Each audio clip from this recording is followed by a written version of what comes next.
welcome to another sensual episode of Battle School Dropouts. We're coming at you with our special Valentine's Day episode. That's right, we've watched the first 6 episodes of My Love Story, and we're here to talk about romance and just get into what love really means. Wow. I'm joined as always by Bakari. Hello.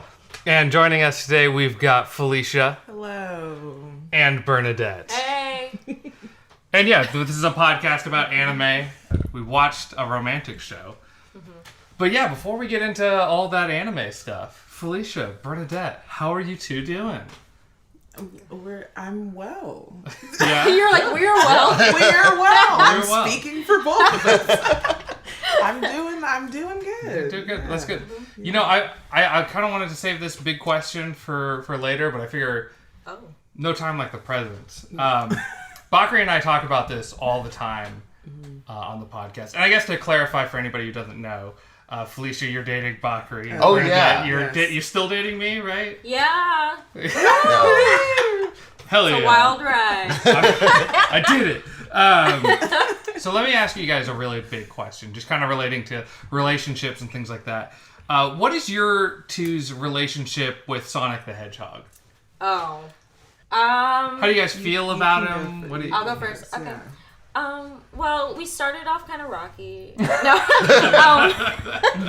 No, I didn't grow up playing any Sonic games. I knew who he was from Smash, you know? Fair, and just, fair. you know, pop culture in general. I think he exposed himself to me no. I think I knew about him more and more when I started dating Stew, and then I met Bakari, and then we just started talking about him, and then I just was there. It's kind of impossible to know me without learning things about Sonic, so, you know. Yeah. But I've, since then I've really learned a lot about Sonic, about myself. Yeah, happy Valentine's Day, Felicia. What about you? Yeah. Well, not to interrupt here, but like I was listening to whatever episode, maybe it was the last episode. It was the last episode where I pointed out that Bernadette shares a name with Sonic the Hedgehog's mother in the comics. Oh, I do. Yeah. Happy Mother's Day. Happy Mother's That's weird. Anyway, Felicia. Yeah, you got the more treacherous answer. What's your relationship with Sonic? Yeah, I didn't really know anything about Sonic except for pop culture. It's all pop culture, man. It's all very popular. Knew of him before meeting Bakari. And then we all know what happened after that. Yeah. There was no escaping. Bakari, you know. What happened. I don't remember this. Like, how soon did I bring in the Sonic talk? Like, I don't think I mentioned Sonic on our first date. But maybe. But it couldn't have been much We longer. had to have, though. Maybe. We had a very interesting first date where we talked for interesting. Not in a bad way. Just like sort of abnormal, you know? Oh, okay. I thought it was In normal a to good talk way. a lot on Wait, our how first so? date. Oh my god. Not We went for coffee and then we went for a long walk afterwards. A very long That's It's a really long We met walk. for coffee pre the sun going like at 4 o'clock. And we stopped walking at like 1 a.m. because it was time for bed. Yeah, because you were like, I gotta get going. It's 1 a.m. We walked around like a third of Roseville, which Holy is like shit. a lot of walking. That's a lot of And we Roseville. talked the whole time. So like that's sort of abnormal for a first date. I guess just so. find it hard to believe that I don't really remember what we talked about on our first date. Besides Hating Mumford and Sons. Yeah. Yeah. So Wow. Oh, besides that. I mean, something's gonna bring a couple together. Yeah, if there's something. Or break We them covered- apart. Yeah. Exactly. We covered so much, it's hard for me to think that you didn't mention something about Sonic in that span of time. You're probably right. You know? Yeah. But I probably wasn't like aware of the severity of your love for him. Severity's the right word. Until maybe like 3 or 4 dates in, Yeah. maybe. That sounds right. And you're like, ooh. Maybe. Yeah. I feel like it was by the time we went to get Brother Thelonious drinks that one time at the corner store. I feel like by then I knew that you were very into. That's date like 4 or 5. think it was 5 or 6. Okay. Okay.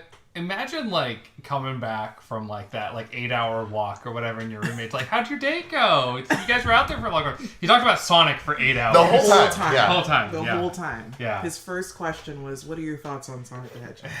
And He didn't even ask if I was the person who was supposed to be leading. He was just asking everyone in Shady Coffee, "What are your thoughts on Sonic the Hedgehog?" And that's how you two met.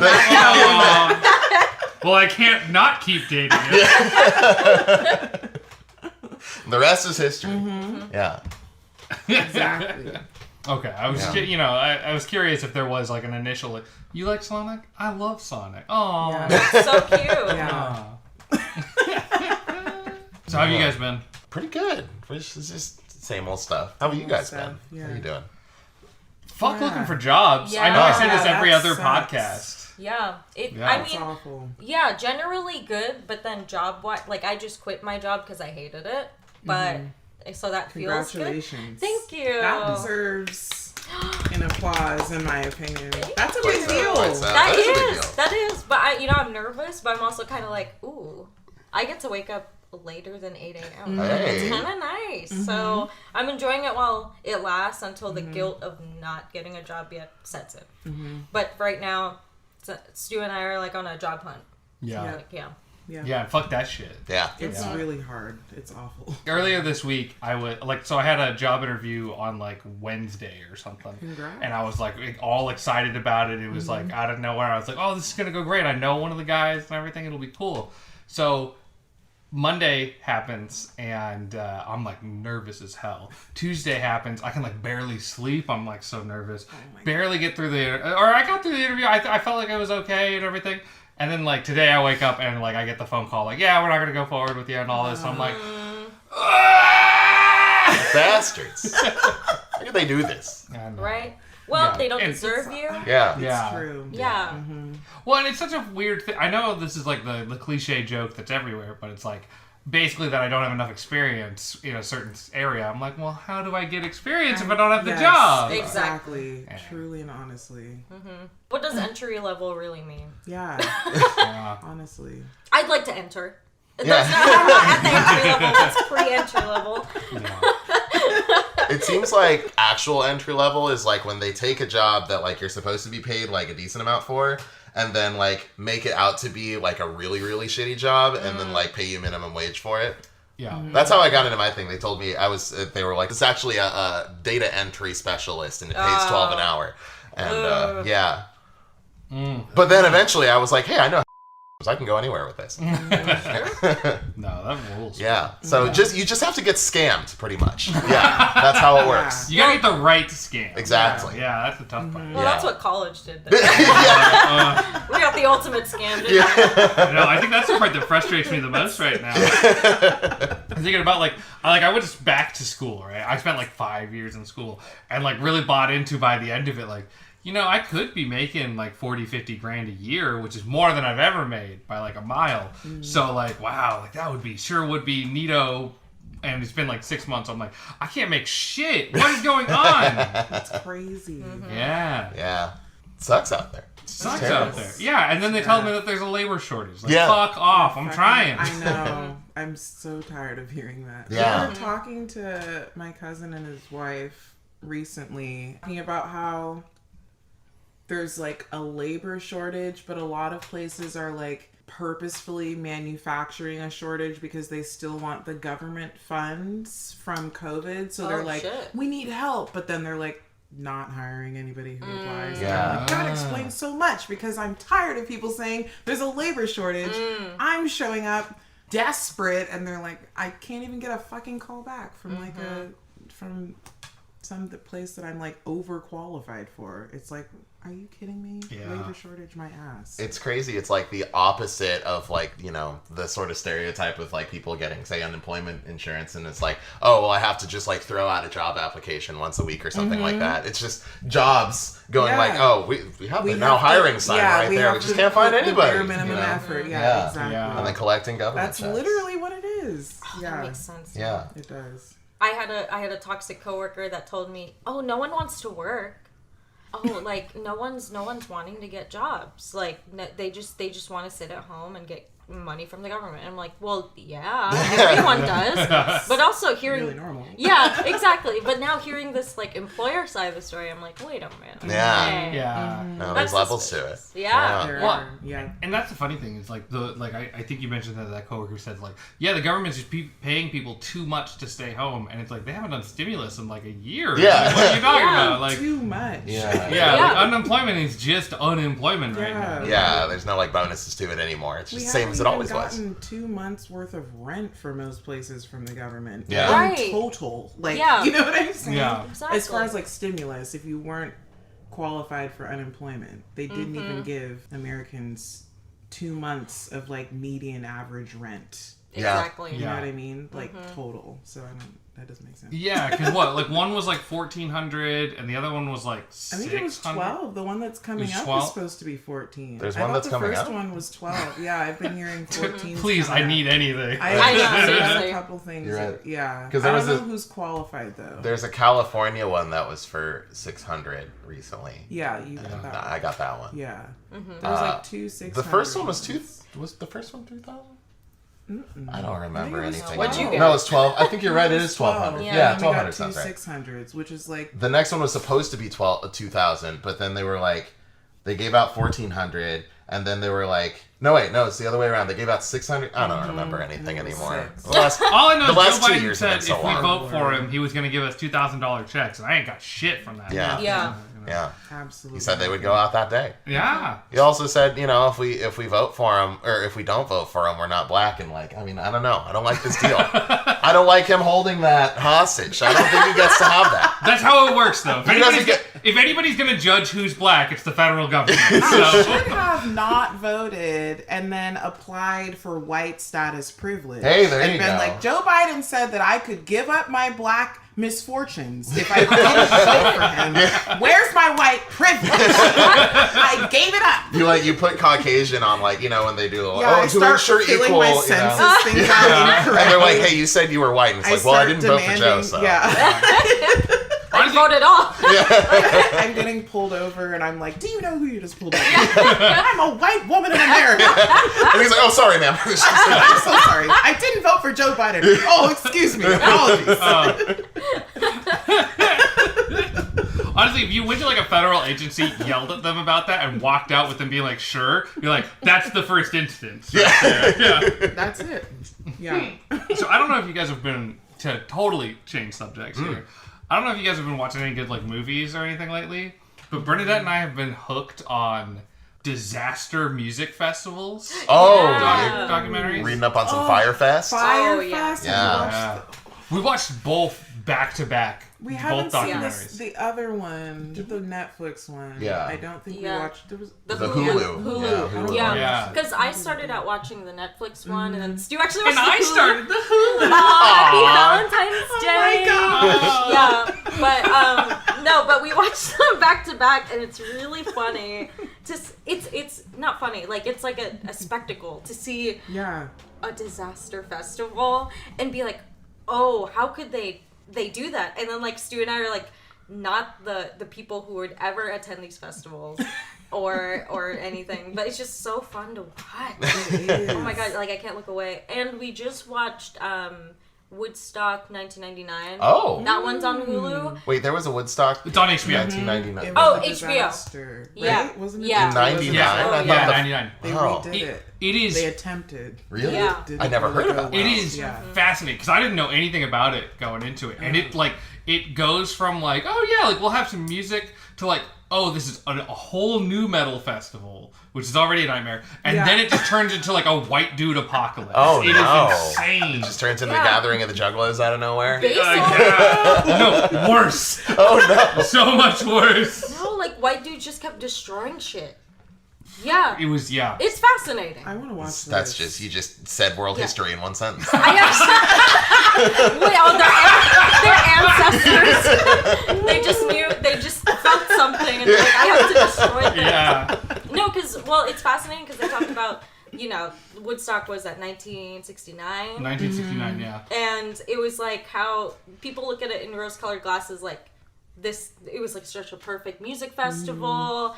It's like romanticized, and they talked about the 1993 I 94. believe. 94. And that had like Nirvana and I don't remember the other bands, like, what, Pearl Jam? Well, there were a lot of alternative bands. A lot of alternative bands that kind of did the whole, like, 1969, like, oh, peace and love, you know, like, just good vibes all around, dude. And then 1999 came around, and you got the new metal bands, you got, like, what, Kid Rock. Oh, my God. Who else? Nice. There was Kid Rock, Limp Bizkit were big.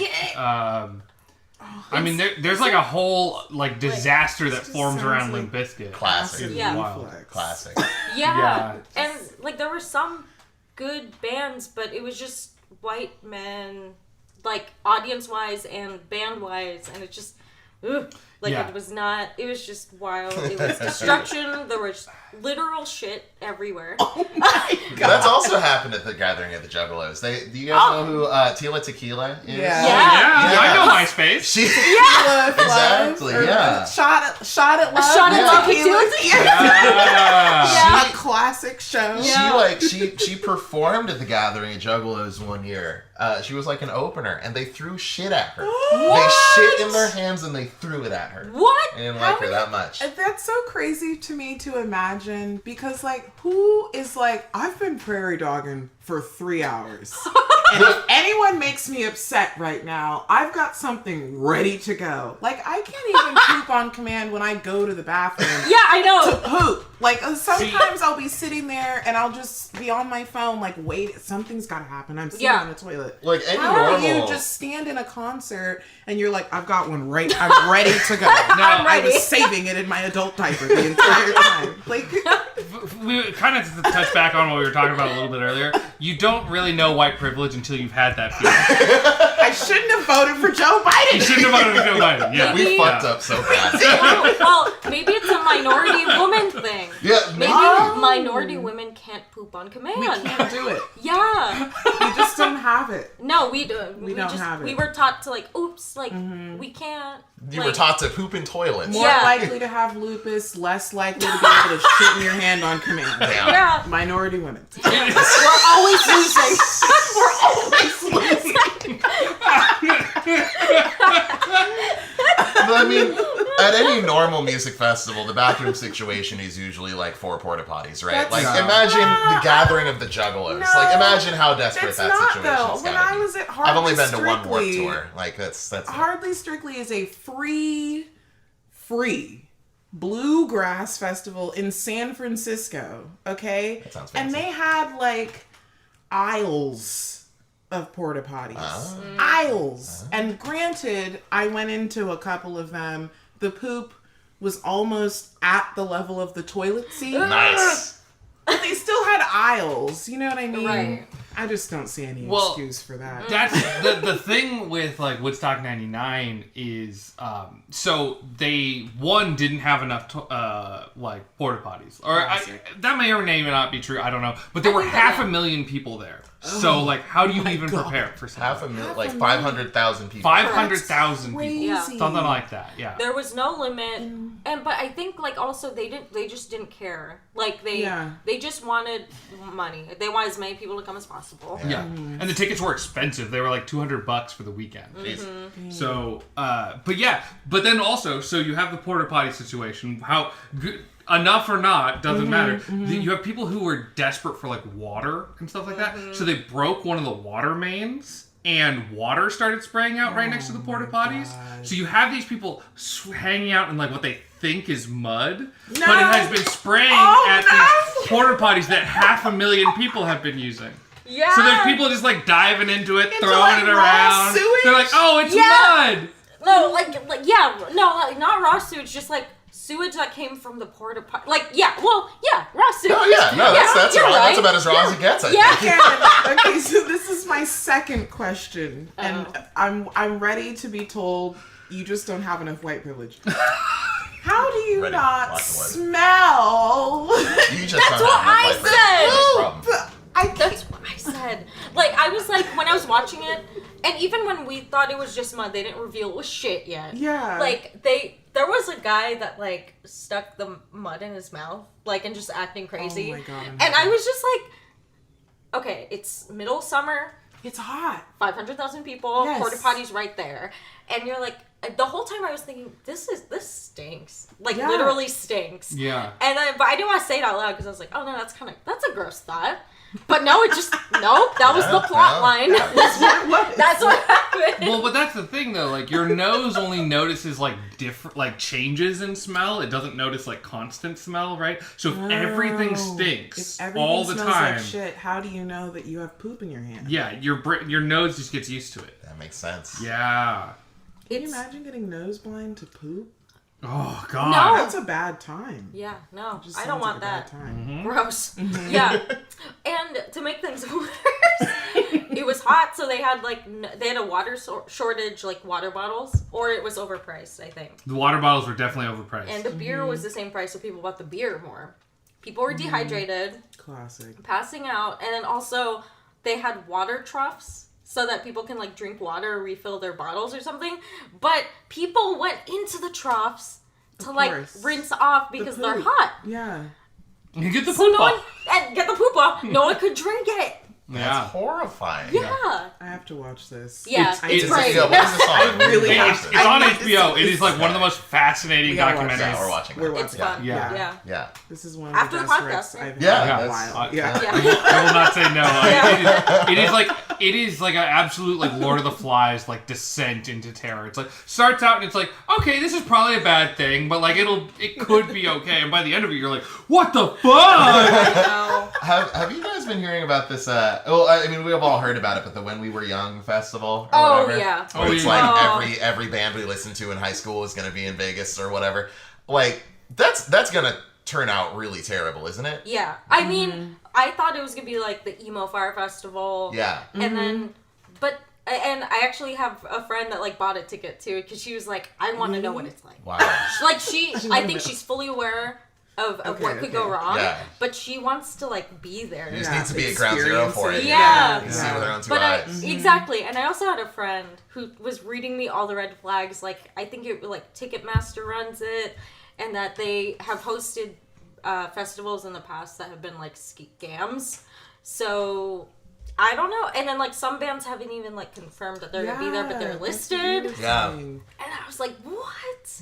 But also I was like, I kind of want to go because Yeah. I'm an emo bitch. I kind of want to go. I used to listen to Law Dispute all the time on my fucking Zune. You know, Oh, I'd God. be down. You know. Yeah. I know. Yeah, had the 120 gig one with the custom engraving on the back and everything. Oh, sure. Yeah. Oh, yeah. I was in the shit with Zune. Yeah. Fancy. Why aren't you going? I mean, I thought about it. I didn't but know they were on the lineup. They are. They're one of the smaller logos on it. It's They're like- still a band? Yeah. I guess. Apparently. Yeah. Yeah.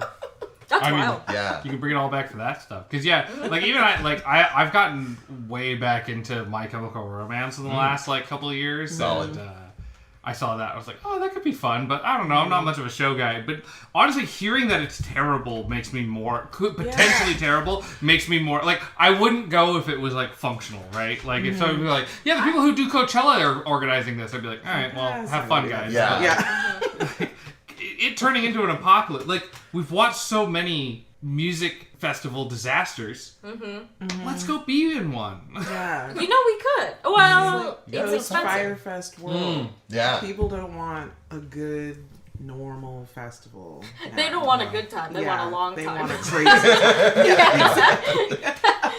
No, but like I think people started like calling out all the red flags, and then they actually added 2 more dates to the show. So now it's like a 3-day event. Oh yeah. I saw that they had added another day, but it was the following Saturday. Did they actually make it a full weekend now? I think they did. Okay, because that makes way more sense than Yeah, the following than what- Saturday. yeah. That was like insane. Yeah. Yeah, just chill in Vegas for like a couple weeks. Yeah, whatever. just hang Yeah. out. Yeah. It's cheap. So God. strange. Infamously cheap place, Las Vegas. Yeah. cheap. Very affordable. Yeah. Fun for the whole family. Yeah, well, and that's the thing too. Like, it's in Vegas, so in theory, even if things went completely south, there are so many other That's hotels that you can true. stay. Like, one of the problems with the Fire Festival Yeah. was that when people were like, "Oh shit, this isn't gonna work. Let's stay at a different hotel." It was during like the biggest event on that island. Like, so all the There's hotels were nowhere- completely booked. Yeah. Oh. And you're on an island. And you're on It's an not island. like Yeah, you yeah. can be like, oh, we'll go to the next town over or something like that. Totally. Yeah, or you can't just be like, all right, this fucking sucks. Let's jump on a get out of bus. here. Yeah. You know, Yeah. Crazy. Yeah, and passports are involved. Yeah. Yeah, the Fire Festival stuff's interesting because the two documentaries kind of complement each other. Because the Hulu one is about the guy Billy, whatever his name, and Billy McFarlane or whatever. Yeah. Maybe we did watch both. I thought we did at some Well, point. Yeah, maybe. Yeah, because on the Hulu one, they actually interview Billy. Yeah. Okay. And then the Netflix one is more just on the festival, I feel like, and the marketing on it. Well, the Netflix one is about the festival, but it's also about like it's almost like about like the people who got fucked over that were like workers. Yeah. So there's almost like the labor side of it. Yeah. The only downside to the Netflix one is it had apparently like final approval by these guys. Fuck Jerry. Yeah, exactly. Yeah. Who are more than likely like also kind of responsible for a lot of the shit. Yeah. So that's why the Hulu one kind of works because they're like, hey, these fuck Jerry guys also kind of fucked up. Yeah, exactly. So, but it is nice seeing the Netflix one, like seeing like workers that got fucked over by this guy. Yeah. You know. Yeah. Yeah. Made it way more sad seeing the workers' point of view too. Like they were like crying. Like one woman said she worked at or she owned the restaurant. Yeah, I remember that. Yeah, and then like she was like the workers weren't getting paid by Fire Festival, so she went to her own savings. Yeah. Was that $50,000 of her own savings? And she started crying. I was like, no. Yeah. That was so sad. That was so sad. Yeah. There was another guy who like had brought on like workers and none of the workers got paid, so the workers started coming to his place. He's like, all right, I gotta jump to a different island. Yeah. There were like American people who were like, yeah, I'm like $100,000 in debt right now because I vouched for Billy. He used my card to help pay for some things, and I thought he'd pay me back. Mm-hmm. Nasty. No contract or nothing, so I'm just on the line for $100,000 to a credit card company. Yeah. Ugh. Jeez. Messy. What a scummy guy. Yeah. What a scummy Billy, guy. what's his name? For real. Yeah. That Billy, what's his name? Yeah. And he was so young too. Super young. He was a dumb, stupid kid. Yeah. He was like 22 or 24 or something. He was very young. Yeah. Yeah. I was like, what is he doing? Yeah. We've been watching something lately, but first I have to make another confession, just back to back. I used to be an avid League of Legends player. Like 8 hours a day for years type of guy. Like way too much. Thank you. I appreciate that. That said, we've been watching Arcane, the League of Legends animated series. I pounded the table because I got really excited just that one that I thought Good better. control. Good control. That show is so good. Is it actually good? It's so good. I know this is fucked up to say because we run an anime podcast, but it might be like maybe my favorite animated thing I've seen in years. Wow. It's ridiculous. I was ready to be like, it's fine, I was whatever, yelling but at the screen when we finished the last episode because they left a giant cliffhanger, Oh, and I was shit. just like crestfallen that I have to fucking wait until who knows when to see what happens. It's so good. Yeah. That's insane to me because if this was just Bakari and I recording this episode and like, you told me this, sure, I'd be like, that makes sense. sure, That dude. tracks. Yeah, exactly. Yeah, you got issues, but I won't acknowledge them. But hearing not what Felicia this say podcast is that, about. damn. Yeah. Okay. Yeah. I heard It's- good things about it. It's nuts. Same. I kept hearing people kept suggesting it to us. Yeah, because it's like, Timing. you take one look at the thing and it's like, obviously this has a shit ton of money thrown at it, but like, I think there's a difference between something that looks expensive and something that just looks good, and this looks good, like, all the time. And the writing's great, the audio's really good. great, the fight scenes are great, the characters are great. Spectacular. With the exception of the Imagine Dragons theme song. We skip it. Unfortunate. Netflix Netflix has a skip intro button. Use that. Thank God. Yeah. Please utilize that. But other than that, the music's really good. Yeah. Everything else, the characters are wonderful. Yeah. They really do a great job of like humanizing and like fleshing out these characters, because like one of the main characters, Jinx, is pretty much just Joker for girls. She's just a terrorist with a rocket launcher, like whatever. Oh, I love And- Harley Quinn. Yeah, exactly. Yeah, she's Harley Quinn without like without being a Exactly. henchman type. Okay. No, in this she's kind of anyway. Like in the game, that's all she kind of was. She's like, oh, she's crazy. She blows stuff up, whatever. And like this, like that character in particular, like broke me over its knee. Like she was such a great character. Like I was heartbroken by that character. Yeah. You know. Truly. It's crazy. It was what the shockingly fuck good. is happening? I know. It's insane. Like the third episode, I was like tearing up. Yeah. I couldn't believe what the hell was happening. I was just like, it's intense. It's a very like emotional show. Yeah. It deals with like pretty real issues. Oh shit. Like That's all I very gotta well say. too. It deals with them like responsibly. Yeah. You know what I mean? It doesn't just throw out like mental health and like Take care of yourself. friends and the Yeah. revolution and like you know, it like actually does a really good job. Yeah. Yeah. What is the League of Legends show? It's a League of Legends show. What the fuck? I was just as thought? shocked. Yeah. Not me. I would have been the last person. Yeah. I should address Riot Games. The people who developed League of Legends have been embroiled in like a years long like issue with how they treat their employees and stuff. I think they just paid out some like $500 million class action settlement or something like that. But like, there's a lot of issues with that company, and I don't mean to say everybody love Riot Games, go play League of Legends or whatever. But like, that's sort of on an executive level, and I feel remiss if I didn't acknowledge the amazing work that these creatives did, because they're not necessarily the ones who did all that shit. So the economic level, I guess, is kind of fucked up. But like, that show is one of the best things I've seen in years. It's insane. Hopefully it's not the case that like the lead creative director on that show is like, hey guys, here's how we're gonna do all this emotional stuff. It's gonna be great. I'm gonna leave. I gotta go sexually harass some. Gotta go steal some breast milk out of the fridge. That was Blizzard, not Riot. But Sorry. I'm sorry. What? Yeah. that was the thing. Yes, gaming news time. Like to know Yeah, let's talk about Blizzard sexual harassment 6 months after every YouTuber has shut the fuck up about it. Exactly. Breast There we milk. go. Yeah. Well, I need to hear this. there's Activision Blizzard. I was talking about this the other day. They were under fire for like really truly horrible, the awful tweet thing or whatever. awful tweet thing. Well, somebody or not a professor in class like, mentioned that for like worker satisfaction. He was like, ooh. And for anybody who isn't familiar, they're the people who do Call of Duty, StarCraft, World of Warcraft, stuff like that. Overwatch. Bunch of stuff. A lot of big games.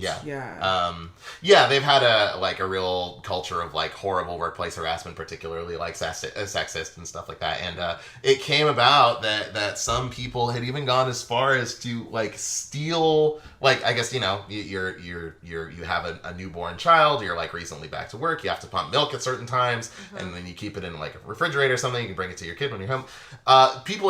Guys had been like stealing it, breaking into wherever it was and like stealing it for a gaff or whatever, or you know, some other nefarious purposes, like heinous, disgusting shit going on For funsies? For funsies? I don't know what else to do that. I can't possibly begin to imagine why they would do that. You know, they were drinking it. 100%. From what I've heard, like allegedly, like the whole thing is you have a lot of guys who have a very like fraternity kind of mindset. And they go to work, they drink a lot of beer, they hang out, they just get with their bros and they start acting like frat guys. And they absolutely like just tear into and harass like the female coworkers there.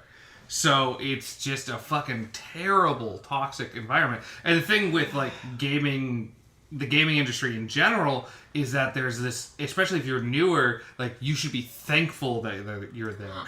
You need to be, you know, like, so like you're expected not just by your managers but by your coworkers to put in long hours and to really work. So like imagine having like feeling obligated by the people around you to work like 10 or 12 hours and then also be harassed by like hella frat dudes who are just drunk in your workplace. And are starving your newborn child. Seriously, I'm suing the balls off of these people. Their balls are being sued off. Also have just cut the balls off of these people. That part and pending. fed them to my newborn post 6 months of age so that she could eat. She could have the... I'd cook up some balls for my baby. I'm sorry I starved you for the first 6 months of your life, but I'm making up for it now. Have some protein. With 3,000 men's nuts. 3,000! Barbecued. Well, one of the big things was, so there's the character McCree in Overwatch, who's like a gun guy.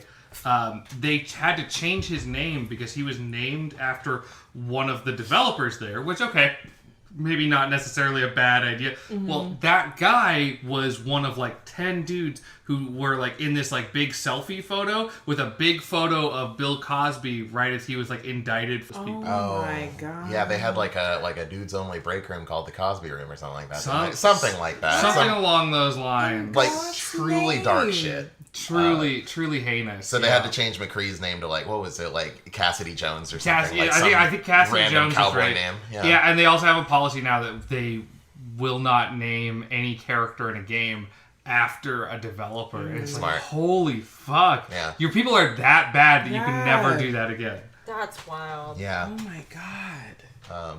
And that sucks too, because like you as a gamer girl, like as someone that has applied to a couple production companies and that who need graphic designers, I was like, I'd love to work for this company.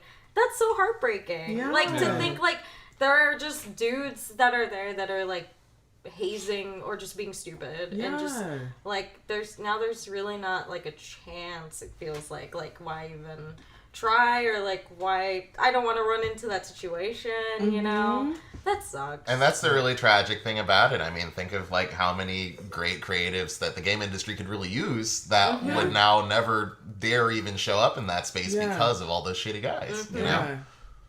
So, you know, fry them. Fuck it, man. Yeah. No, fuck all that shit. Yeah. But like on the other hand though, like when this kind of shit comes out, right? Like you're just, you know, it's like, all right, I'm never buying another Blizzard Activision game again. And it's like, well, that's the easiest fucking boycott I've had in like a million years. Like World of Warcraft sucks. Warcraft 3 remaster sucks. They haven't released they've released like one game in the last like 2 years and it sucks. Like these guys have just released trash for like a while. So it's like, oh no, I can't spend money on StarCraft 2. Like they haven't released anything for StarCraft 2 in like a year. Like this is the easiest boycott of video games I've ever had in my life. Yeah. Like I'm pretty sure I ended up deleting my Battle.net like account. So like not only do I not play those games anymore, well, like the games that I owned digitally are now gone. Again, I haven't played those games for fucking years. They're not good. Like, so it's like, it's really easy to, you know, sit here and be like, I did my part, but, you know,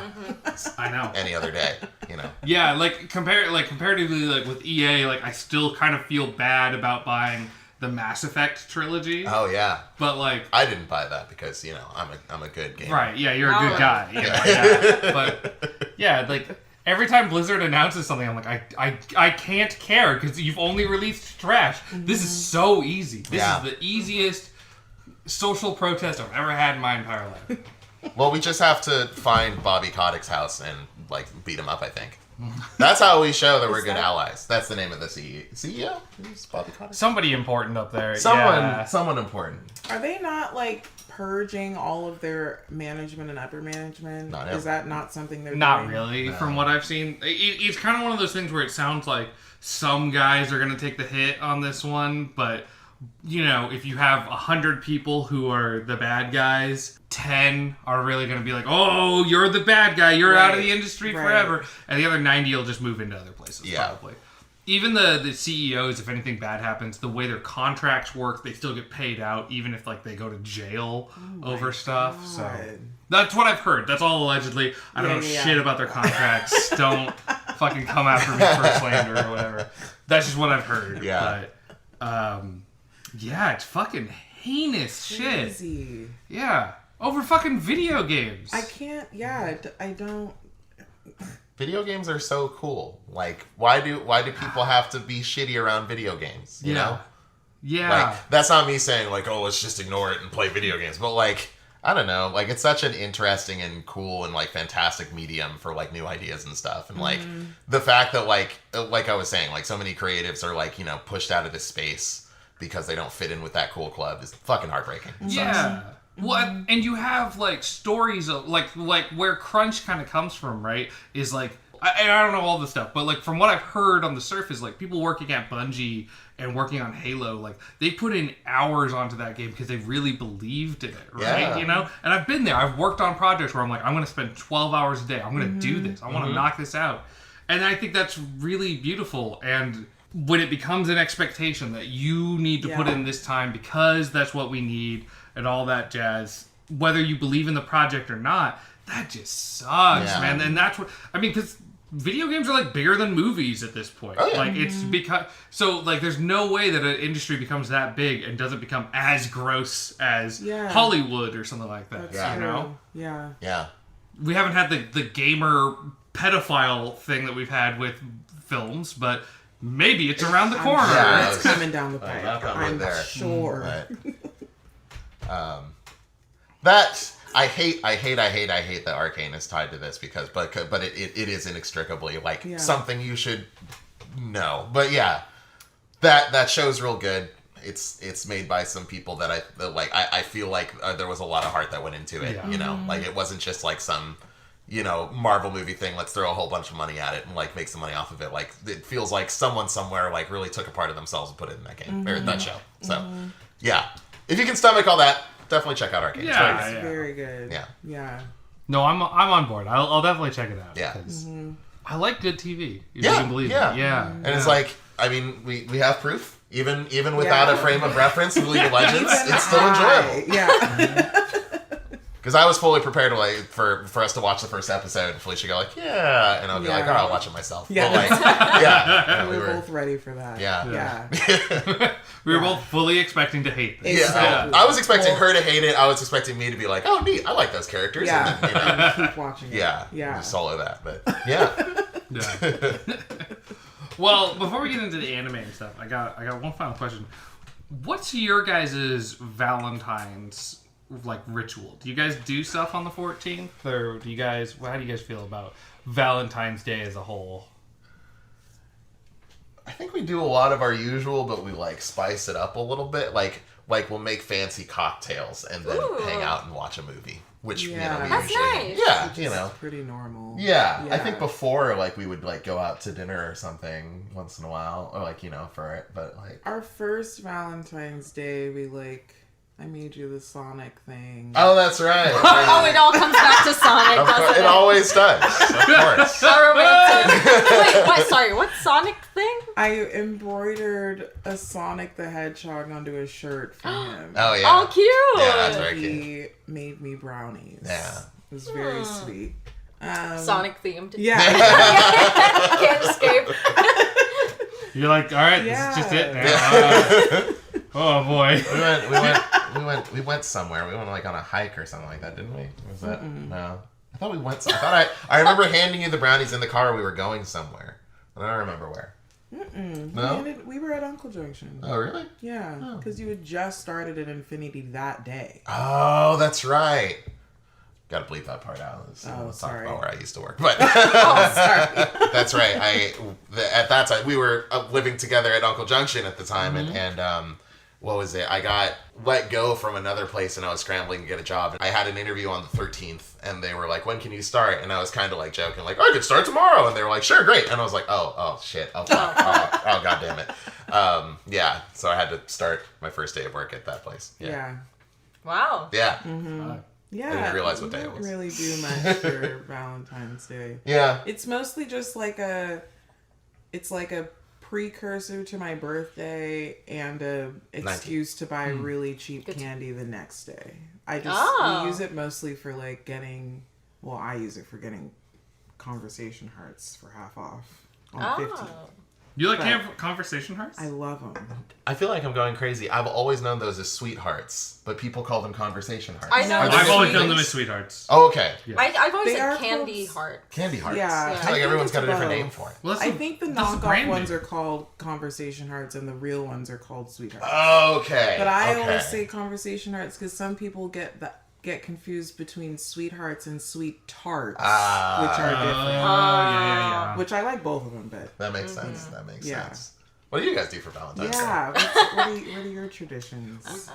So we've had 2 Valentine's Days at this point, and both times we've gone to this like Mexican place that we really like. Oh. Zocalo. Zocalo, and in I know what Sacramento. that is. Yeah. Yeah, so we've gone there both times, and the first time we went, we actually like sat in. We got like wine. It was pretty fancy. Then last year we did it. It was lockdown and COVID. Yeah. So we ate back here. It's still really good. Yeah. I just remember getting a margarita, and it came in the same thing that you would get like beans from a Mexican place. Like a soup container almost. Oh, Yeah. like one of those little like just the plastic like styrofoam. Oh, a styrofoam. Yeah. Oh my god, It wasn't styrofoam. Oh, it was? It was plastic. Okay. Like one of those, like you have a couple in there, right? Yeah. Those Yeah. ones? Yeah. Like cheaper Tupperware. Right. Yeah. And I was like, all right, yeah, sure, fuck it, whatever.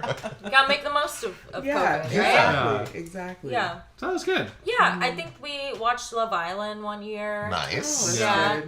that's kind of fun to like watch. Romance for the ages. Yeah. I love me a good trashy romance show at this point. Yeah, like, reality we watched a little bit of reality TV. F-Boy Island and whatnot too. Yeah, That was a lot of fun. Yeah. Yeah. We exchange gifts. That's always nice. Yeah. And I used to hate Valentine's Day. Like, I used to be a cynical bitch and always be like, Valentine's Day, well, because I was single, but like, Valentine's Day, you know, like, it doesn't, like, it's whatever, it doesn't matter, you just buy gifts for your partner, whatever. I don't have one, but I'm bitter, whatever. But then, yeah, I met Stew and I learned, like, oh, like, I kind of like the corny shit. Like, I like that stuff.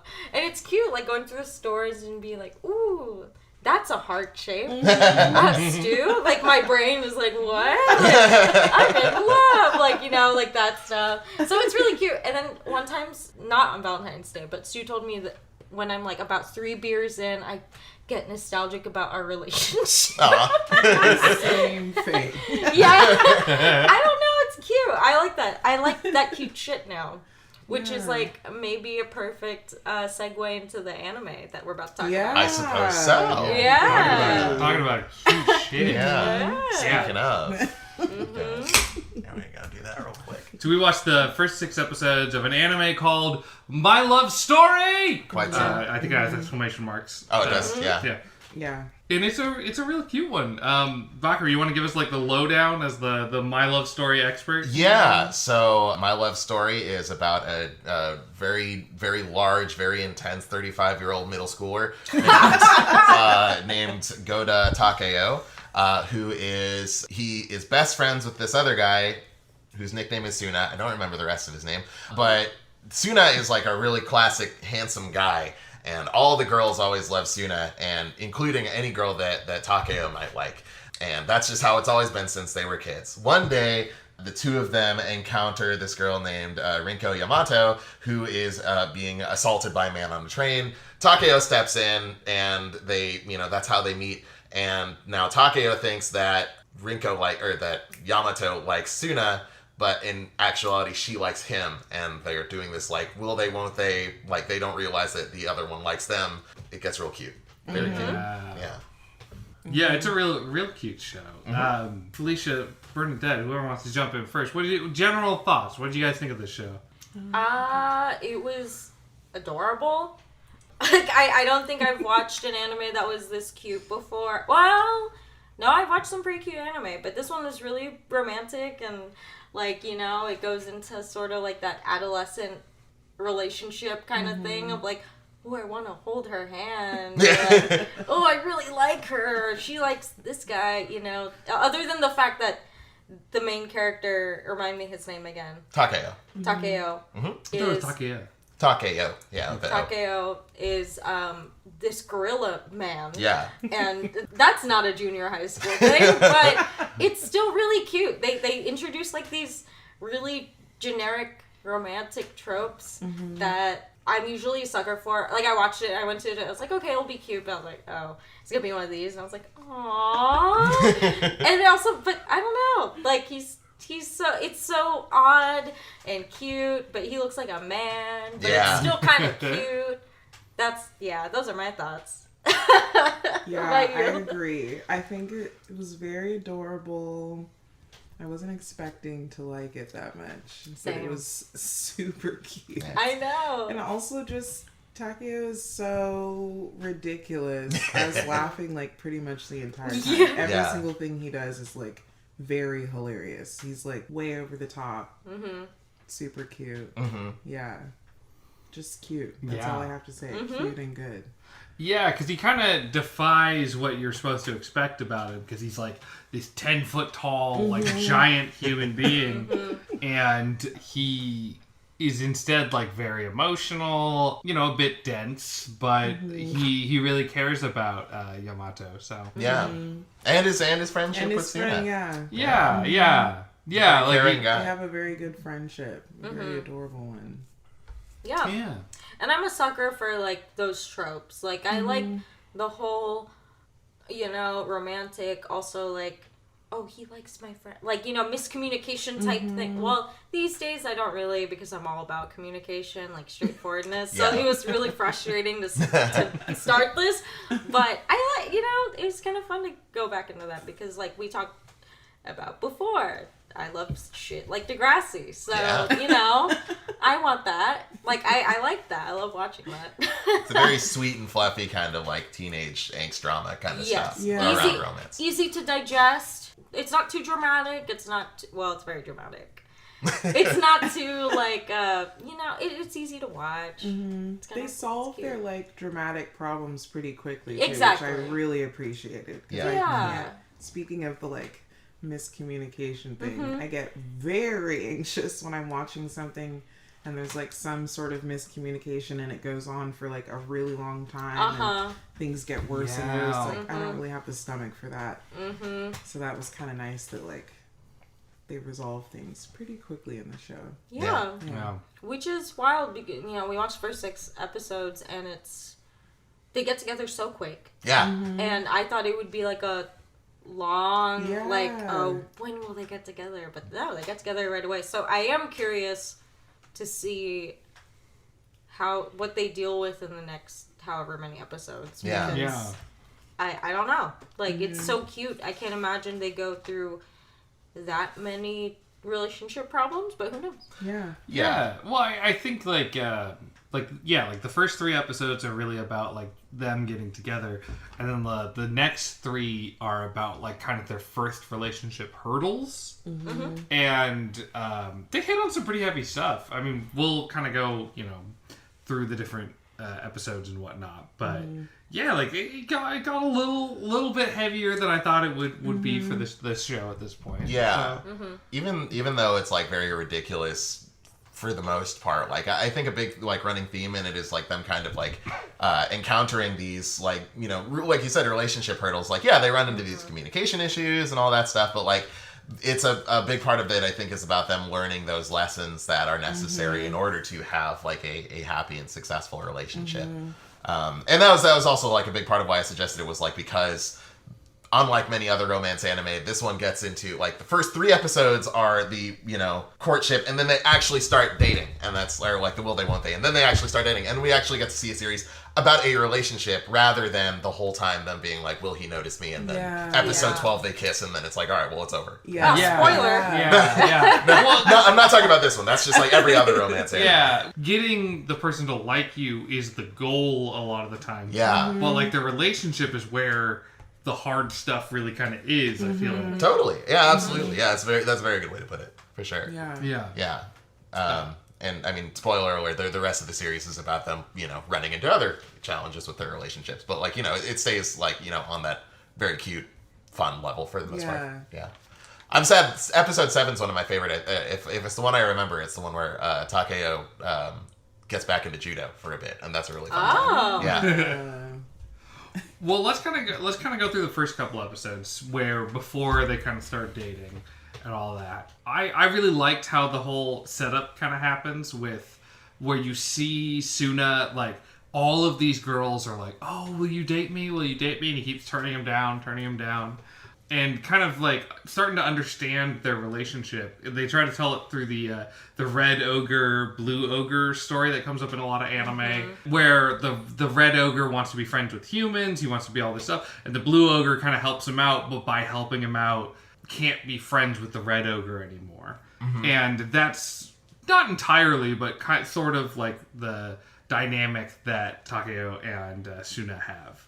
But I like how emotional Takeo is, especially when he like helps Yamato with the molester on the train. Yeah. And then like when the molester's like, yeah, well, you should have seen her skirt, man. It was, really high. And he just like clobbers the dude right in front of the cops. It's like, all right, this is great. Yeah. Yeah. Which is nice. Like, I feel like, not to say that other romance animes necessarily do a bad job about this. They just don't really address it as directly. Like, that idea of like, she was asking for it or whatever. Yeah. Like, knocks that out in the first, 10 minutes? Like, Yeah. done. Yeah. Right. Love it. Yeah, Yeah. that's a good point. I feel like this anime really addresses. I don't watch enough anime to be saying this definitively, so everyone jump in and correct me if I'm not making sense. But I liked that it, addressed that very well, and also like later when Yamato is like anxious about seeming unpure to Takeo for like wanting to express her love or like likeness for him through touch, which is like groundbreaking to her, but like we're all like, that's chill, you can just ask to hold his hand or whatever. I liked the way that they had it. I don't know, I liked that she was the one dealing with that, because it seems like that's not something that normally would be portrayed in that way, basically. Like, the girl's the one who wants to touch the guy, not the guy wanting to be like, when can we have sex? I agree. Yeah. Because I'm the same way. I haven't seen enough anime,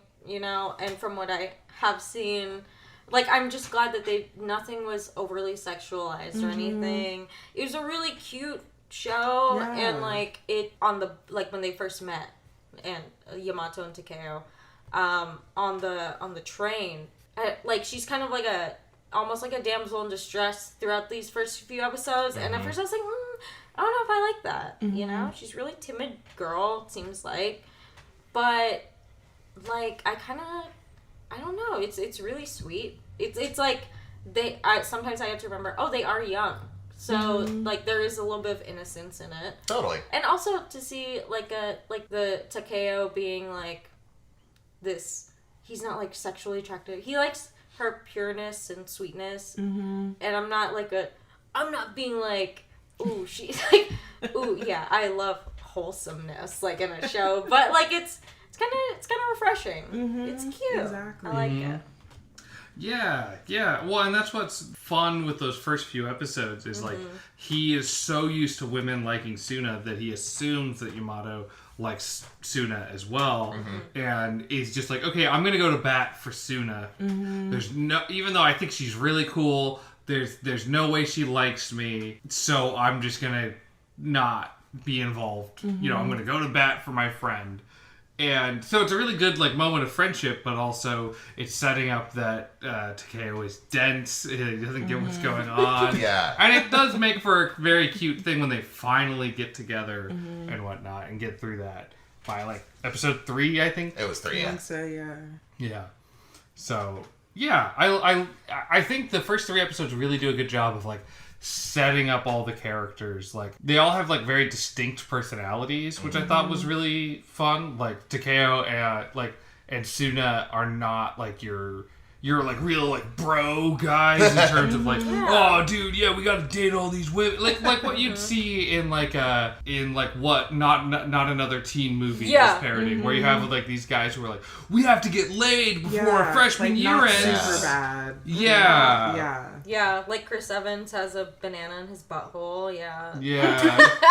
Does that happen in Not Another Teen Movie? Have you guys seen it? I have not seen it. It's one of the funniest moments. Yeah, it's great. I've seen it like 10 times. It's hilarious, guys. It genuinely holds up. Yeah. Okay. It's a parody of every teen love movie. We have Never seen seen. Yeah, I guess so. It's really good. It's hilarious.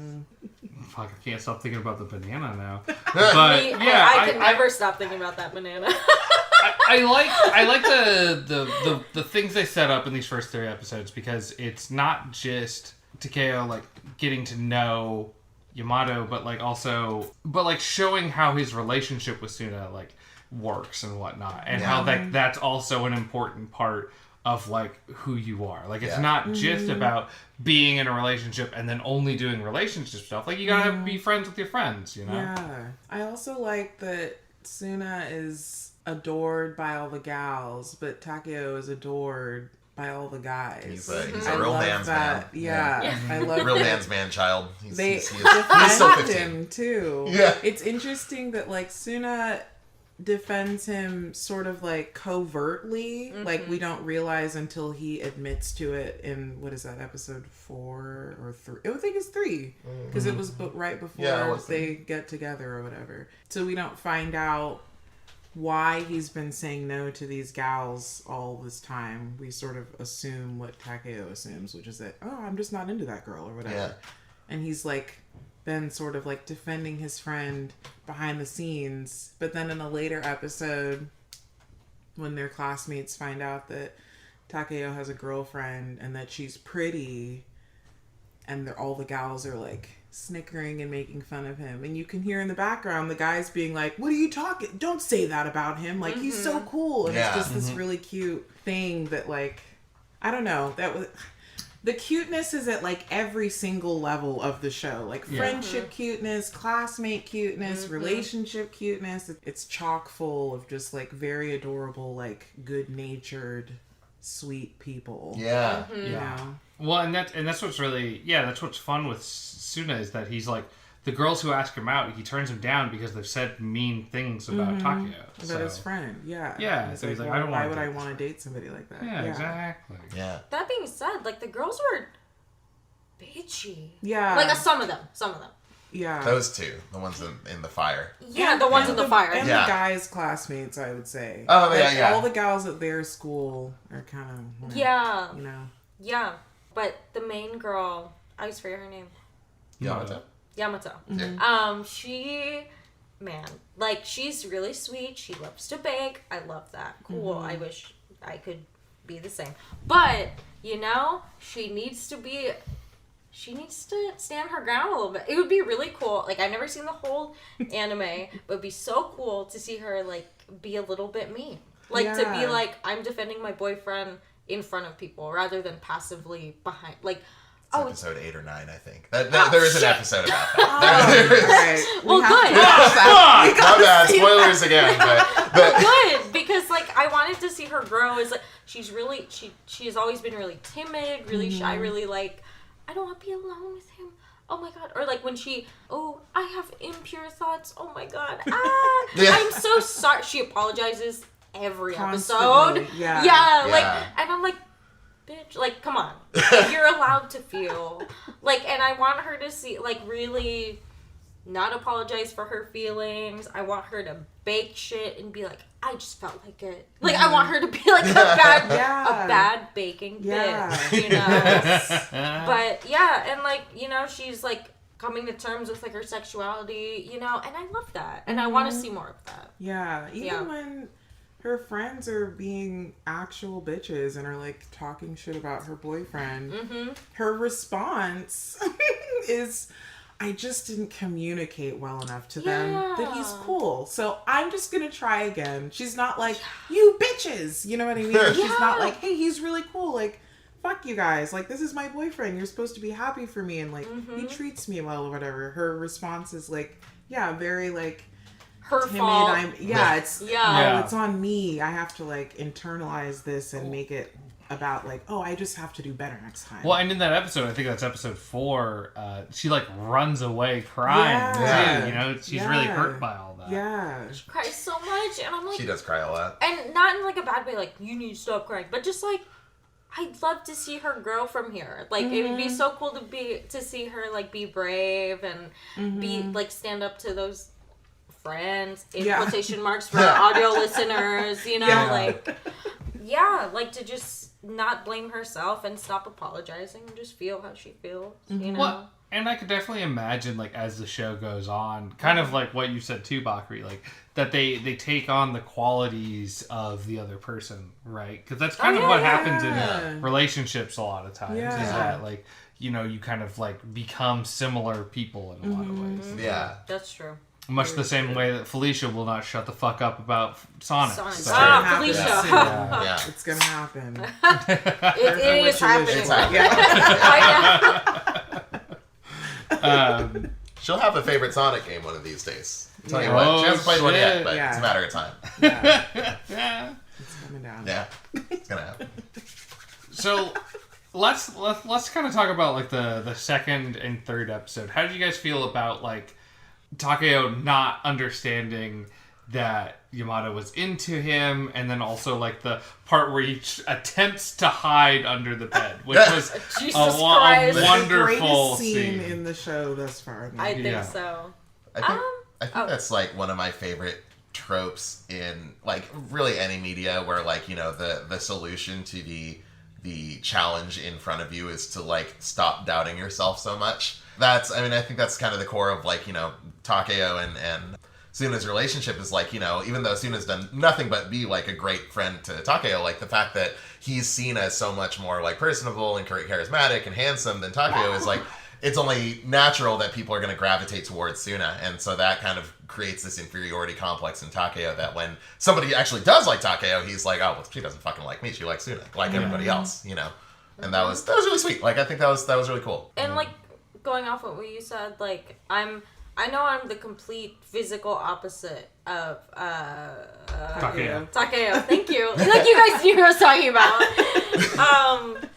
But yeah, like you kind of go through that self-comparison with friends of like, oh, they're the hot friend. Mm-hmm. They're the ones who are getting all the attention. So yeah, that person wouldn't like me.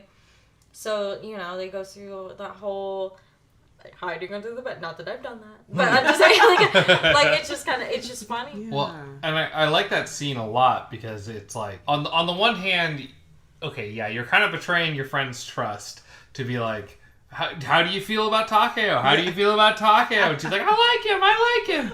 And then it turns out that he was hiding under the bed. Yeah. But on the other hand, like, yeah, like Takeo, and as we'll talk about in the next couple episodes, is dense as shit. Yeah. Right? Like, he's super strong, he's a big old guy, and he's got a brain the size of a walnut. So that's just how it goes for him. So I liked that whole, like, let's get it through to him. I like when he emerges from the bed and he's like some sort of like eldritch creature. It's like he just came out of the floor. It's so good. He just fucks up Suna's bed as he comes out of it. Yeah. Flips the whole thing. Yeah, Yeah. Absolutely. I also love that Suna's mom is in the room with the boys when she comes in to say, like, hey, there's a girl here to see you guys. And watches Takeo get under... She's just, like, standing there, like, mm-hmm. Okay. Yeah. Yep. And then All right. just, like, leaves like, the room. You ready now? Okay. Doesn't... Yeah, like, can I let her into the room now? Is that okay with you guys? Yeah. That was a pretty cute moment. I also thought it was very sweet that... Like, sweet and sad, I guess, that Takeo was so... He really decided to, like, dedicate himself to getting Suna and Yamato together because he cares about... Well, he doesn't really know Yamato that well at that point, but he cares about Suna so much and noticed that he said that Yamato was a nice girl and he's never said anything about any other girls to that effect. And so he's like... I can't be with this person that I like so much, but I really care about my friend and I really like this girl and I want them to be happy. So I'm going to like really dedicate myself. Like as dense as that is, it's also really sweet. Like it shows like his character is a very kind person. Well, and it's nice too because it shows that their friendship isn't just like a one-way street, right? Where like Suna is really nice to Takeo, and that's the end of that story. Yeah, right? yeah. Like, or that Suna like feels bad for like Yeah, Takeo. it's not a pity Like thing. they are friends. There's a give and take with both of them, and it's interesting. Like in the first episode, you don't really know that, and by like episode 4 or 5, like you really do see like they have a really like full well developed friendship. Like a real sense of mutual respect between the two of them. And also like Takeo is the only one who can get Suna to laugh. Like he even does the little voiceover in the first episode. He's like, ladies, this is what it looks like when he's laughing. Like, all the girls are like, he's always so serious, I wonder what his smile looks like. And it's that's really cute. Like he's the only one who gets Suna to like let loose a little bit and observation. laugh and goof off and stuff like that. Yeah. There's even in the fourth episode when like Takeo is dying in a fire and he's like, "Hey, Yamato's really worried about you. Like, don't die in there." And for me, like, life is just going to be a lot more boring without you. You know, a casual phone call. Yeah, and it's like it shows that Suna really does care about Takeo. That it is not, I'm here to help you, and that's it. I give to you, and that is the end of our relationship. And I think in a worse written show, it could have been something like Absolutely. that. Yeah. That's such a boy's way of telling them that you care about your guy friend. Yeah. Like, oh my god, like, hey, it'd be so much more boring without you here, dude. We were supposed to get like shots on the weekend. Yeah, like, why we don't die now, dude. We have plans on Saturday with the other boy. It's like, what the hell?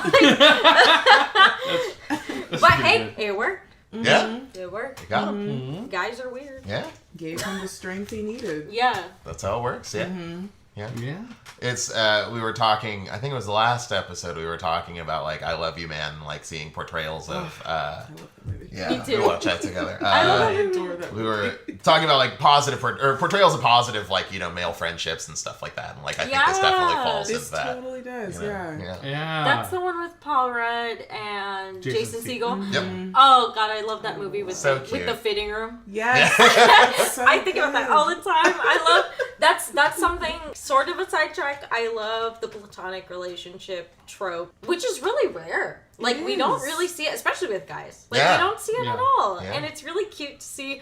You know, Paul Rudd come out of the fitting room with a tuxedo on and be like, "I'm Bond, James Bond," and then like Jason's gonna be like, "Ha ha ha!" Like, you know, like it's so cute. I love that. You know, guys don't have to be like overly friendly, and also they don't have to always be like, "Hey, let's talk about girls and be perverts," you know. Yeah. Same, and then girls don't have to be like, "Hey, ladies," blah. You know, like they don't have to be like. I love a good platonic relationship that's healthy and like normal. Yeah, well, because you can kind of look at like the first 3, maybe 4 episodes of this show too as not just being like about the Takeo and Yamato like starting to date, but it is really about like him and Suna's relationship too. Like it's constantly talking about the red ogre, blue ogre story that that they both were in a play in childhood. And I think the third episode, which is when him and Yamato start to date, basically ends on him like looking in the sky and seeing their childhood play in the sky. So it doesn't end on like I'm in a relationship now and my this relationship is the most important thing and this is so good. It's like my friendship is really important in this moment because my friend helped me get to this point. Yeah. Yeah, You know? like he really values that relationship, and he constantly tells the audience, like he's so cool. Yeah. Like, and I'm like, oh, that's so cute, and like they really talk about that folktale a lot with the red ogre and blue ogre, which hey, audio listeners, I just learned about because of Animal Crossing because I was buying the outfit. Same. Yeah, I will hey. say same. Yeah, exactly. And I was like, whoa, that was really weird. What a coincidence. But yeah, it's really cute that their relationship was, it's so easily portrayed. Like it's so symbolical of that folktale, and but you're also like, that's kind of sad. Like, you know, like you want the relationship to succeed. And you want to work with like the romantic relationship, and I don't know.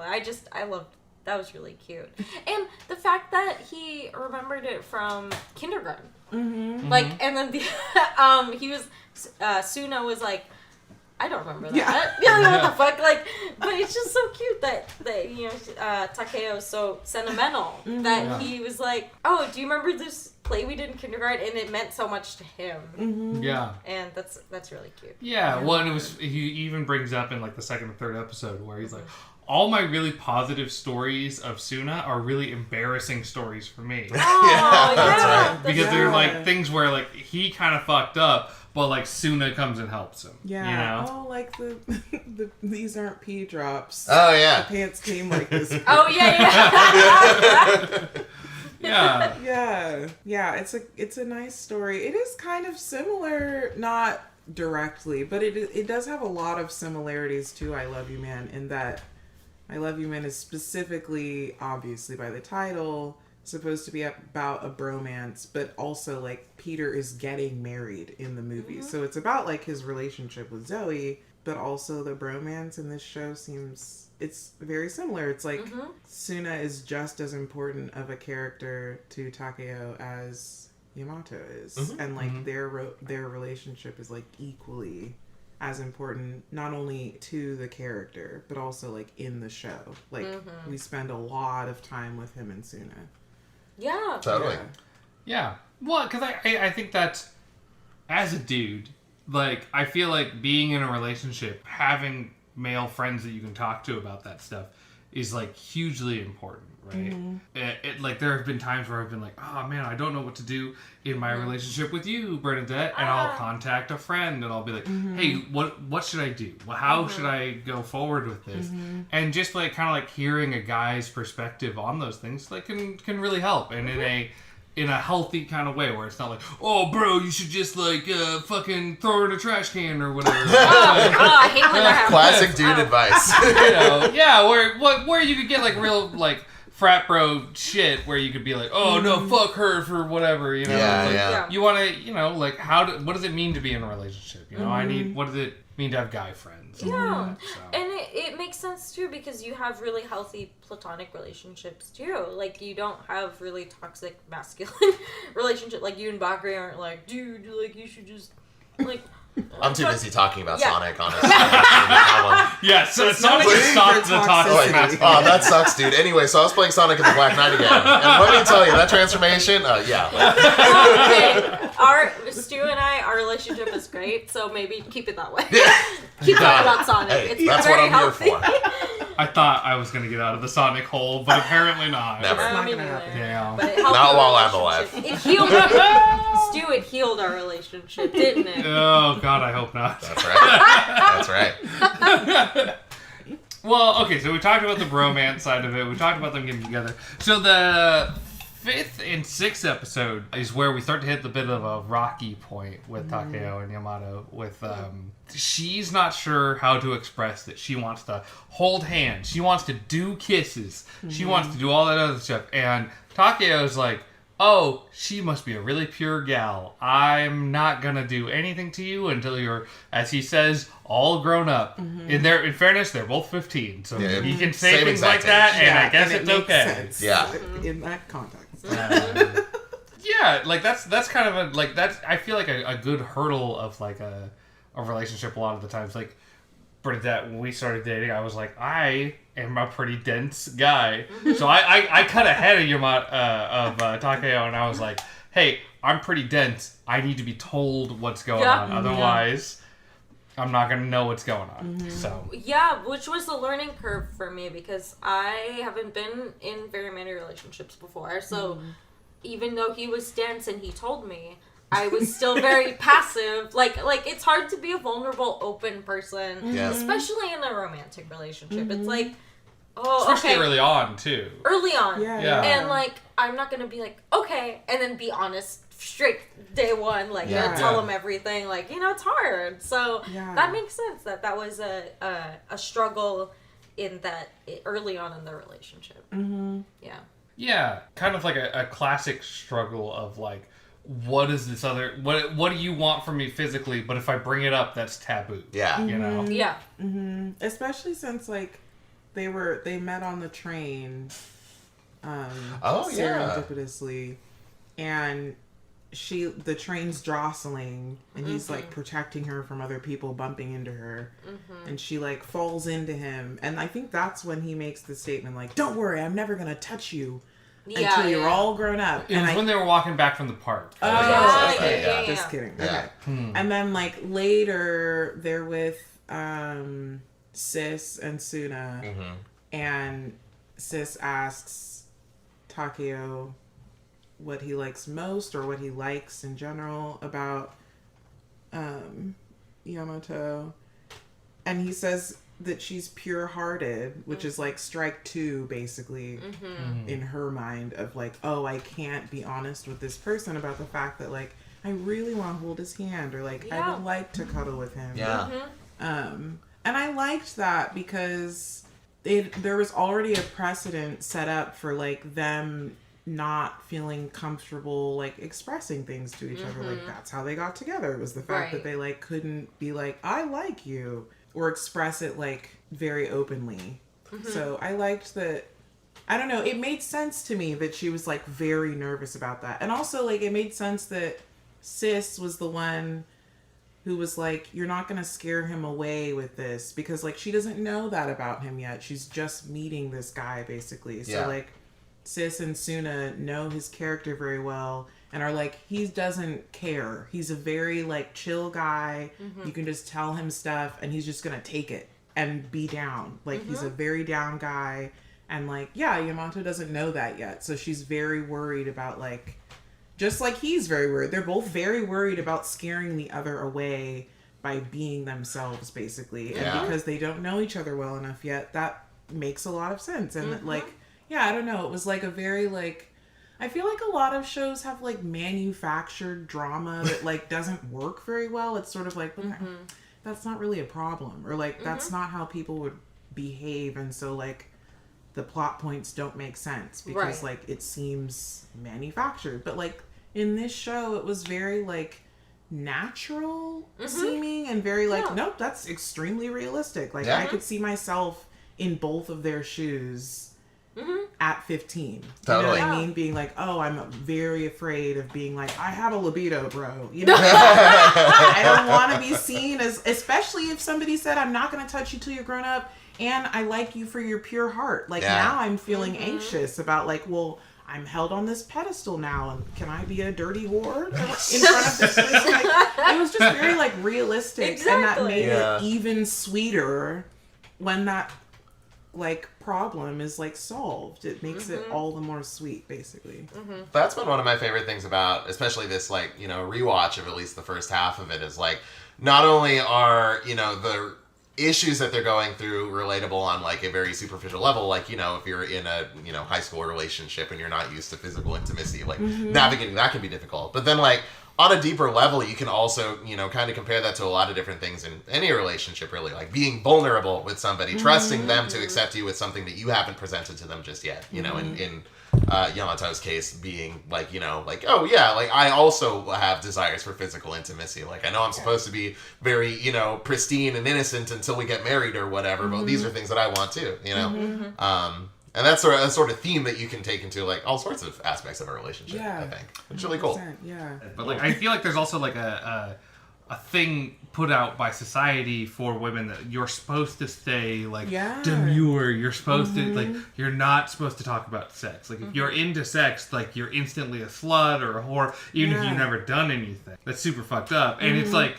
it's you can also see that be where she's coming from too. Yeah, there's very true. Yeah, and there's that, and there's the fact that he already instilled that idea, like, oh, I like that she's pure. Yeah. So then she's like, oh, now I can't say it. Yeah. Like I can't risk the like that he has. Exactly. Like she's like, fuck, I was about to be a slut, but then, she said this, like, man, because they kind of like what Stu is saying, they did kind of shy away from the societal pressure. I like, you know, it's already instilled in us.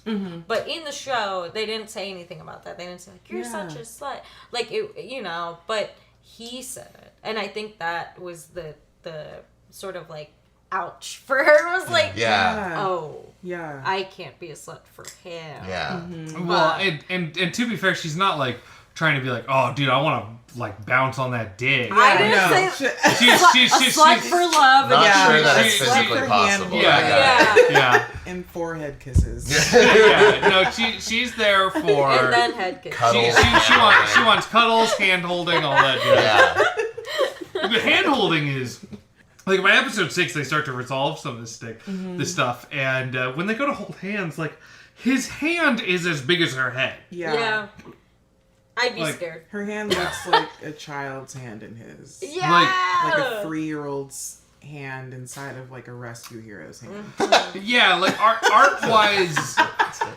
like if you didn't know anything about school uniforms or about their relationship, you'd be like, that is a large adult hanging out with a small child. You know, and that's what kind of worried me in the beginning was the whole like, oh, maybe they're trying to sexualize her as this young girl, and he was like an older guy, like, but they tried to make it appropriate, but like with the age, but then they kind of acknowledge it. You're like, they could be father, like the people on the train were like, they could be father and daughter, and someone was like, no, but he's wearing a school uniform. So at least they acknowledged the fact that he looked old. Like, they didn't just, like, gloss over it, like, oh, well, we're just gonna make him older looking. Like, they kind of, they made it a little more appropriate. I was a little afraid for them to fetishize it a little bit, you know, but it didn't happen. I don't know if it will, but so far they haven't, you know, it's fine. It's fine right now. By my recollection, I think they stay pretty good about that. Like, there's romance anime for the gals and there's romance anime for the guys. And a lot of the romance anime for the guys, sad to say, is not very good because it's like, it's very like American Pie style of, you know, narrative. It's like this, you know, just piece of shit kid who for some reason has attracted the attention of a very attractive woman, and he's like, oh, maybe I get to touch her boobies, you know? Like, this isn't that kind of thing at all. Thank God. Yeah, I mean, it is funny thinking about, like, I've watched several episodes of, like, I think it's called My First Girlfriend is a Gal, or something like that. Oh, and I think I saw that. It deals with a lot of women being into this character who have just like ridiculous boobs, and like that's like a huge part of the show, right? And like what a dynamic fucking difference from this, right? Like maybe like the next episode we bring you guys on, I'll force you guys to watch that shit. So that's the word like, gal has a very different implication here. It's like a fashion trend sort of thing. We can talk about it later. Okay, but, that'll be getting a little too. Like, Felicia and I looked at each other like, what the fuck? Gal. Really like crash course introduction. Gal, or gyaru as it's pronounced, is basically a fashion trend where Japanese women do things like bleach their hair, get breast implants, and like tan their skin a lot to try and like appear a little more like American supermodels. I was about to say, like, that sounds Americanized. Exactly. Yeah. And so they say gal, which is like a English word. Hey, for gal. Yeah. Oh, okay. Yeah. Okay. Outdated English word, granted. I don't think anybody says gal anymore in America. I say but gal. You say gal? Like I say gals. gal sometimes. Yeah, the you're right. gals. Yeah. But not you're that right. way. Not in that way. Well, let's Sure. not forget about Galentine's Day. Yeah, Yeah, quite so. gal. Yes. Quite so. All right. Oh my That's God. a real thing. Yeah. Okay. I rescind the comment about it being outdated. It's still very modern and cool to say gal. Yeah. But it is exactly like what you're saying with like anime being written for guys versus anime being written for gals. You know, it is a different kind of scenario. Like one is so much more horny and so much more gross in a lot of ways. Yeah. And this one is just so wholesome and cute. Yeah. Like almost every single way. And while it definitely, like, you know, I think visually borrows a lot of like kind of shoujo manga tropes, like with the character designs and stuff, I wouldn't necessarily say that this one is necessarily like one specifically aimed at women. I think if anything, like, you know, it's aimed at more of a guy perspective. Yeah. Right? Yeah, it You know? seems that way. Yeah. Takeo is a much more active character than Yamato is. Not to say that Yamato's a bad character at all, but Yeah, it the narrator. really feels like a shoujo author's response to shoujo anime. yeah. Like, instead of having these really super, like, slender and tall dudes, you have an absolute gorilla man as the main character, as the love interest, right? And you have a lot of guys who are shown as being, like, wholesome and fun guys. Like, there was a part where a character was like, oh, I recorded Yamato and Takeo, and we were like, oh no, who's this pervert guy?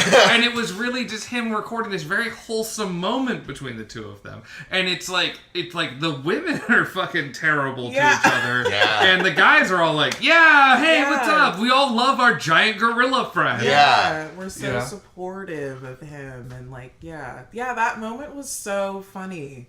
like the 'Cause way we were all, he like, said it too. We were squicks, like, oh like, no! no. But then he was like, it was so cute, I couldn't help myself. And I was like, oh my god, my heart. Melts, sends it to everyone in class.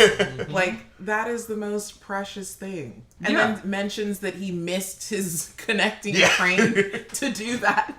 Yeah, he misses class. So, yeah, exactly. And they're all just like celebrating, like, he's such a great guy, and like that's the most exciting thing of the day. What basically. a mighty good man he was. Yeah, exactly. Viewing number 4 right after this Sounds thing. like Let's go. we Let's need go. to watch it again. There's also the part that I really like in episode 4 where Takeo is like, hey, I've got a girlfriend, and all the guys go, they don't go like, you, whatever. They like, there's an animation where they throw him up, and then they try to catch him, and they can't because he's too big, but they're still like, yeah! You know, like, they're all excited for their giant friend. Yeah. Because they're all his judo club buddies. So like, you know, they're in first year of high school now, but for the last 3 years, they've been watching him undoubtedly perform superhuman acts on a regular basis. Yeah. They've been watching like their own private episode of Dragon Ball Z every school day with They're this just guy. So like, hanging out with Goku all the time. exactly, they're hanging out with Of course Goku. they're gonna love the guy. Yeah. It's really cute too, because when they're walking back from the singles meet, the guys are going one way, the girls are going the other way. Yamato is like apologizing to her friends inexplicably for not explaining well enough that Takeo is so cool, and her friends are, the two bitchy ones, are apologizing to her because he, of course, saves them from a deadly restaurant fire, and that's how he has to prove that he's worthy of their friend's love. What a fucking scene. What a scene. Go ahead. Sorry. But then the guys are walking the other direction, are like so stoked because Takeo saved a bunch of people from a fire that they're like, let's try throwing him again. Let's see if we can get 3 times this time. Yeah. Like, that's their concern. They're like, let's see if we can throw him in the air 3 times because he deserves it. Yeah. That's like their Trying to most, build up that it's muscle. just like so adorable. I saw on Twitter somebody was asking like, what's the office talk way to say like, motherfucker, are you stupid? And, and somebody answered with like, there seems to be a disconnect here, which I have used myself. But like that, on second viewing, that's kind of what Yamato's like response to is me. He's like, it seems I did not explain properly how fucking dope my boyfriend is. Now that both of your lives have been saved by him, let's start over. I wish that was her tone. I wish they the way pushed she that, said yeah. it. I wish she was like, so now You dumb he's bitches. Superman. Yeah. Can I get an apology, please? And then let's talk about that scene real quick for people who didn't like watch this part. Like Takeo and Yamato bring their like single friends to hang out with each other, and then like 2 of the girls talk shit about Takeo, and like as Takeo or as Yamato runs away crying and Yamato chases after them, they come back and there's a fucking fire. Like the whole building instantly just went up in flames. Just Nobody even super explains bad. why. We don't find out. It's just super fucking bad. Like just like the most insane fire you've ever seen. And Takeyo's like, oh, I'll run in and save your 2 friends who were talking shit, and somehow they're the only 2 who got caught in the Classic. fire. And yeah, it's insane because he like almost dies, and then he jumps out like fucking Superman. Like his skin is like 8 shades darker afterwards, like just from the 3rd degree burns. Yeah. I don't know.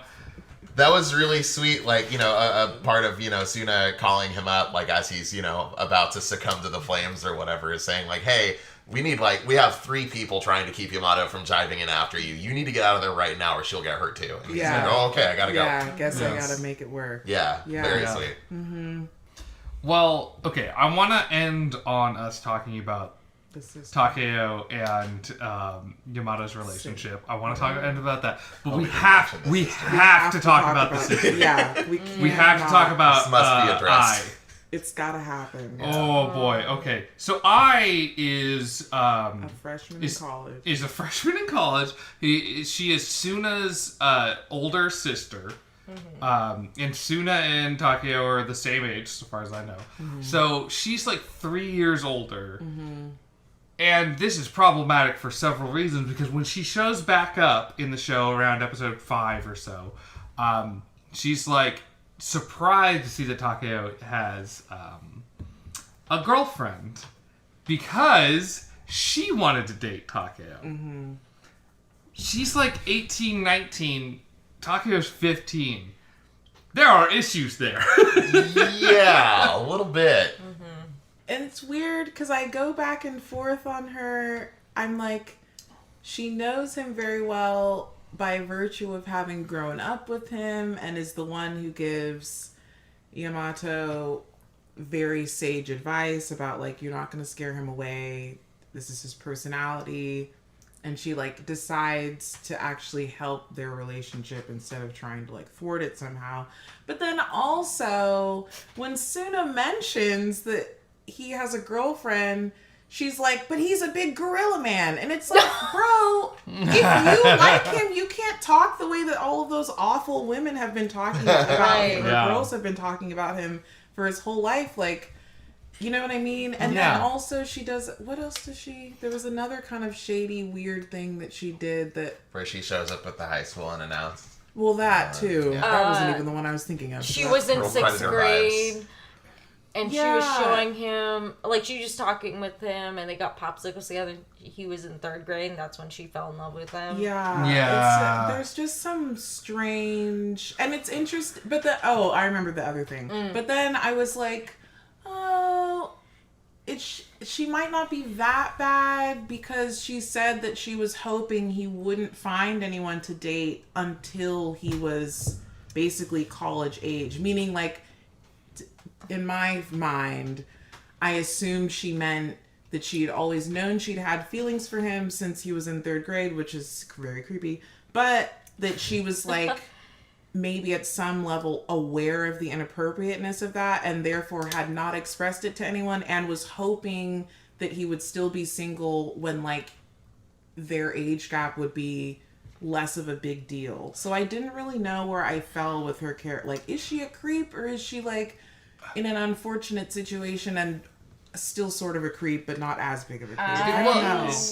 I feel like in the show, it's hard to not view her as a creep. Yeah. In a lot of ways. But, like, a 21-year-old dating an 18-year-old wouldn't be that insane. It would. I was thinking, like, 22, 25. Like, they're both out of school, basically.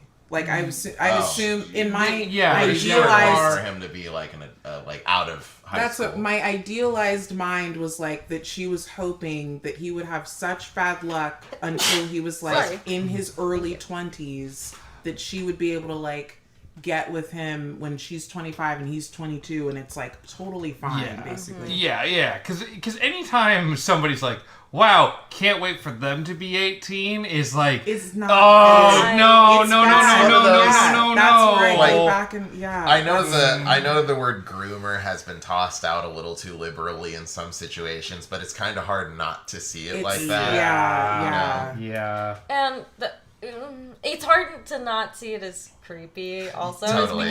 Because like, you know, like back when Mary-Kate and Ashley were big and they had like apparently had a website with men who started like a countdown till they're 18 website. It's so nasty, so disgusting, so creepy. Lil Wayne did that too. He made the I Like Her song. Oh, I was thinking of that song. It was I like her and I like her too. And he mentions it was, yeah. He mentions Miley Cyrus. That's the one, yeah. In a couple of years, holler at me, Miley Cyrus. She was like 16 at the time. Yeah. 2 years. And Lil Wayne's kind of old. He was in his 30s when that song came out, I'm pretty sure. No. That's crazy. Like twice her age at least. So, yeah. The sister is a little... She's a creep. Yeah. She's a little too forward. I am very glad that she ends up helping their relationship, though. Mm-hmm. I'm glad she took sort of like a big sister role. Yeah. But it was a little weird how they introduced her. Yeah. Well, and it shows, like what we're talking about, how guys having good guy friends, right? Like, that's important. Mm-hmm. Yamato having good girlfriends to, like, talk about, like, hey, it's not weird to say those things, you know? Like, having a woman to talk to about that kind of stuff. Like, you know, guys need good guy friends, girls need good girlfriends, all that jazz, you know? So it's important, and it seems like Yamato does not have that in her life. Yeah. Thus, the reason to add Ai. But Ai is such a weird character, and every moment you're with her, you're just like, this is a little off. And something's a little wrong. Ai kind of has this resolution with her, like, you know, where she decides to stop being creepy, right? Where they go into that flashback, and he's in 3rd grade, she's in 6th grade, and it's like she's been ridiculed because of she's really tall and gangly for her age, and and like Takeo is like, oh, I think you're pretty, and like, you know, just kind of offhand because he's 8, who cares? Yeah. But like, you know, and she's like, oh, nobody's seen that side of me, like, oh, this guy, like, you know, sees something in me that a lot of people don't. And then like, to me, it was kind of like not so much that her affection for Takeo was genuine, it was more that like she saw something in him because he saw that in her, and rather than find that in somebody her own age, she, you know, instead decided to imprint on this, you know, young boy gone 35-year-old man. Young man. Yeah, this young man. For the next several years. Yeah, I was wondering why that even was necessary to write in that way, because when they had that flashback, it almost seemed like she would just dig deeper into the older sister role from then on out and be like, oh, that was the moment that I realized that Takeo is really sweet and is too pure for this world, and I don't want him to get hurt. And so upon finding out years later that he has a girlfriend, be overprotective and be like, she better not break his heart because he's really sweet. Like, it seemed weird that they were like, she likes him too. You know, instead of being like, she really cares about him and knows that he's a sweet person and saw something about her that no one else was able to recognize. It's weird that they made it a romantic thing. Well, and that would have been kind of nice too, because then it would have been like a guy having a friend who's a girl that's not a romantic thing. Yes, exactly. You know? Well, she makes a comment to Suna saying like, "Oh, you're lucky you were," or "I wish I was born a man so that I could spend all my time or be friends, whatever, with Takeo as well." Yeah. So it's like it's almost as though she realizes in that moment, like, "Oh no, it's not necessarily a desire to be romantic with him; it's a desire to be like close with him, close with this person who like sees me in this very flattering light." You know. But there's also like her viewpoint of like, I can't be friends with them as long as I'm a woman. Which a little outdated, I guess. But like, you know, outdated. But going off of what Felicia said, it was really weird how they introduced her as like this almost romantic obstacle. Like she was like this older woman. She was pretty, and even like I forgot her name again. Yamato. Yeah, like she was like, oh, she's pretty, and he's like, yeah, and I was like, oh no, don't get in the way of them, please. She's so cute, you know. But it's again, it kind of, my expectations were like, oh, she ended up helping them. So, but it is really weird how they introduced her. Like they really could have introduced her as like a really good friend. Yeah. But it ended up being really weird. Yeah. I feel that was a little unnecessary. Making it that weird. Yeah. Should have just been like, protective older sister vibe. Yeah. Exactly. Yeah, but it had to be a little weird and romantic, and I was like, don't like that. I kind of wonder, because there's a lot of like romantic stories, like to some degree or another, that like try to introduce a competitor for like someone's romantic interests, but like because of how like sweet and sincere the relationship between Takeo and Yamato is, like I think if either of them were to be faltered by another like romantic interest, like say some lady comes along like their age and Takeo's like, oh, I maybe like her instead, like that would kill that character, you know? And same thing with the other way around, you know? But also I could see it would have still worked. Like they could have made it so that like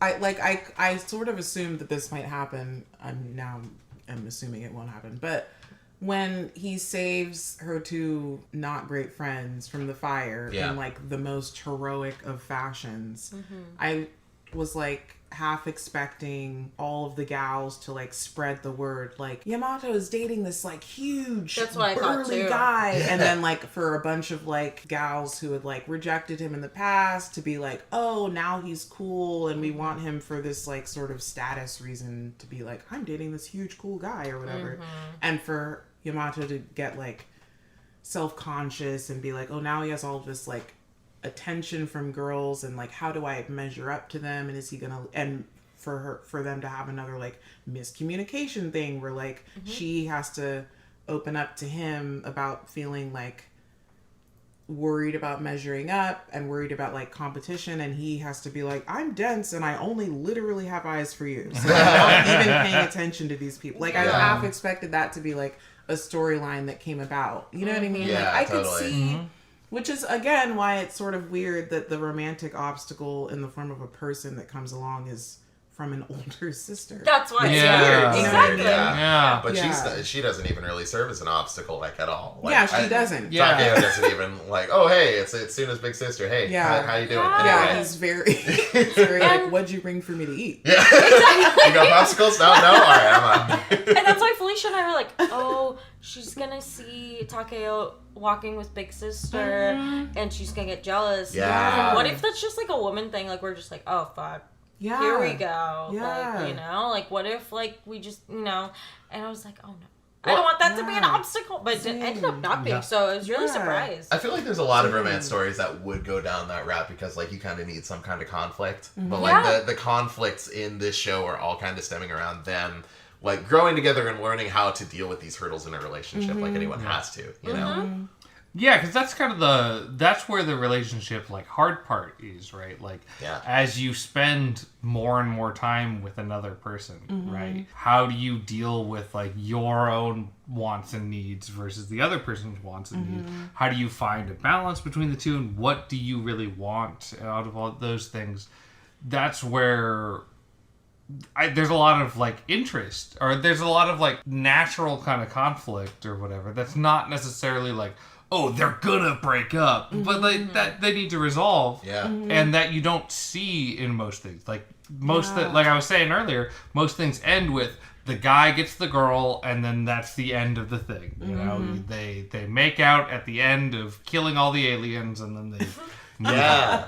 you know. I sort of going off of that point, I saw a post the other day that was like basically saying that, like, a lot of like I was talking about earlier, the romance anime aimed at dudes, how, like, it's kind of just like some weirdly attractive woman throwing herself at this, like, you know, dumb nerd guy, and someone criticizing that because, like, you know, it, like,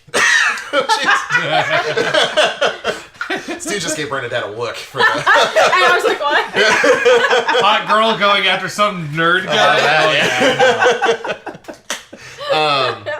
But someone was saying, like, oh yeah, no wonder men in this generation are, like, so shitty because, like, they grew up watching this dumb bullshit where, like, and I was thinking about that, and then thinking about, like, action movies, like any action movie that ends with the guy getting the girl, like any James Bond movie, anything like that. It's like, the big difference is the guy showing an ability to, like, you know, do violence, essentially. Yeah. And even though Takeo is, like, a very strong character, like, superhumanly so, like, you know, episode, what was it, 2, he catches a steel beam as it's falling, you know, it's like very, very strong. I feel as though, like, one of the most charming things about him, I think, is that, like, his ability to perform superhuman feats is, like, yeah, it's a plus, it's cool. It's not why she likes him. Yeah. Like, I think that's really cool. Like, you know, the sort of, like, masculine side of him. Like, yeah, it's great that he can do that kind of stuff. That's one of his strengths. But, like, it's one of his strengths, not even the most important one. I think it's, like, his being in touch with his, like, emotions and, like, caring about his friends in a very earnest and honest way that makes him so charming. And he doesn't use those strengths for anything but good and for, like, helping the society around him. Except like, when he smacks the shit out of that guy in the police station. Yeah. Which is helping good society, at helping for sure. society. Yeah, That but guy he does, needs to be hit he in the does fucking whoop face. the shit out of that guy. Yeah. He just punches him once, which for him is whooping the shit out of someone because his fists are so large. It's a one-hit KO every time, yeah. But, like, yeah, he's never, like, I don't know if he's gonna do this in, like, one of the judo episodes, but, like, he's never, like showing off his brawn. He's just like walking around, and then, like, a steel beam is about to fall on the girl he likes, so of course he's sprung into action. Or like his girlfriend's friends are stuck in a fire, so he's going to spring into action. Or there's a child drowning in a river, so he's going to spring into action. But for the most part, he's just, like, walking and farting and wondering before he meets Yamato if some girl might like him, and then afterwards if she's thinking about him, or if she, you know what I mean, or, like, wondering about Suna and, like, what kind of girls he's into. Like, he's very, like, pure and, like, Yeah. And all of those acts are out of like an earnest desire to like do good by the people around him. Yeah, it's almost even like though he they all recognize happens Suna to be for it. strong. Yeah. In addition to like his great personality. Right, like he would never use his strength to like hurt somebody. Yeah. Except the guy in the police for station. someone who Except for deserves him. But that it. guy Plus that guy's head. He was asking for it. Yeah. Speaking He of was asking for Speaking it. of yeah. Very true. Absolutely. You're cruising for a bruising, my friend. Sure was. And he got it. But it was weird, like, to see, like, 6 episodes in a row, some life-threatening situation, and he just happened to be the one like, ooh, okay, let me save them from a steel beam, or let me save this drowning boy. And not saying, like, he shouldn't have saved them. Sure. But it's odd that every time he needed to prove his goodness, he had to risk his life. Like, it sucked because, like her friends were talking shit about him, and then he was like, oh, that's, it made her cry. But then he had to run through a burning building to prove that he was good. Like, that sucks. Like, they couldn't just see him for, like, a good person. It goes with like the that. red ogre thing, too, though. Like, that's true. It matches really well. Like, even when he does do all of those acts, like, we were laughing about how, like, people are always thanking Suna, who's just there, and is just like the person to like hand the safe being back to their loved ones, basically, and is the one getting like praised and everything, and that's also really sad. It's like Well, but I think kind of going off what you're saying there, Bernadette, with like there happens to be a fire and all that. Yeah. So it's kind of like a hyper like realism, right? Like there happens to be an older sister who shows up who's also into Takeo that like helps Yamato and all that. Yeah.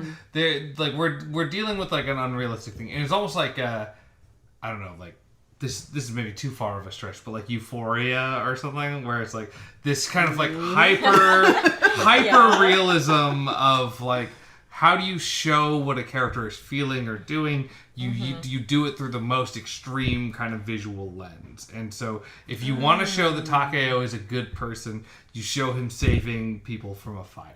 But you know, like that, and not that it's realistic, but like that it's the most effective way to show a character certain types of feelings. Which, unfortunately, is the most effective way. Because, like, you see all these bitchy girls talking about him behind his back and making fun of him for how he looks.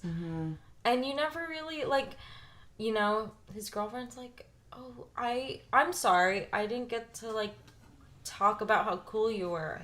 But it's not her fault. It's just like people judge him physically, and that he really does have to prove himself in like such extreme ways. But I wish he didn't have to. I guess was my point. Like, okay. Yeah, like like I wish there was a less exaggerated way to prove that he was a good person. Yeah. Like not having to risk his life, but also like with his friend just being like, oh no, my friend did this, but no one ever thanks him. Yeah. Oh my god. Yeah. Like, that sucks. It's interesting. You go ahead. Well, he is a 20-foot tall monster gorilla man. So. I think he is classified as a kaiju, I'm pretty sure. Oh, shit. Yeah, that's a good point. Godzilla, King Ghidorah, and then Takeo. We're still not sure what to do with Godzilla. He'd whoop the shit out of also just, Godzilla, like, too. He's like, his pureness comes through also in that like he never seems to care that nobody thanks him or like acknowledges all of the good that he does. He's just like doing it to be good. Like the lady who he like admittedly doesn't explain what he's doing, so I can understand her initial alarm when he grabs her stroller with her child in it and sprints. Maybe should have asked for permission on that one. Like again, he's dense and probably doesn't have the best social skills, but like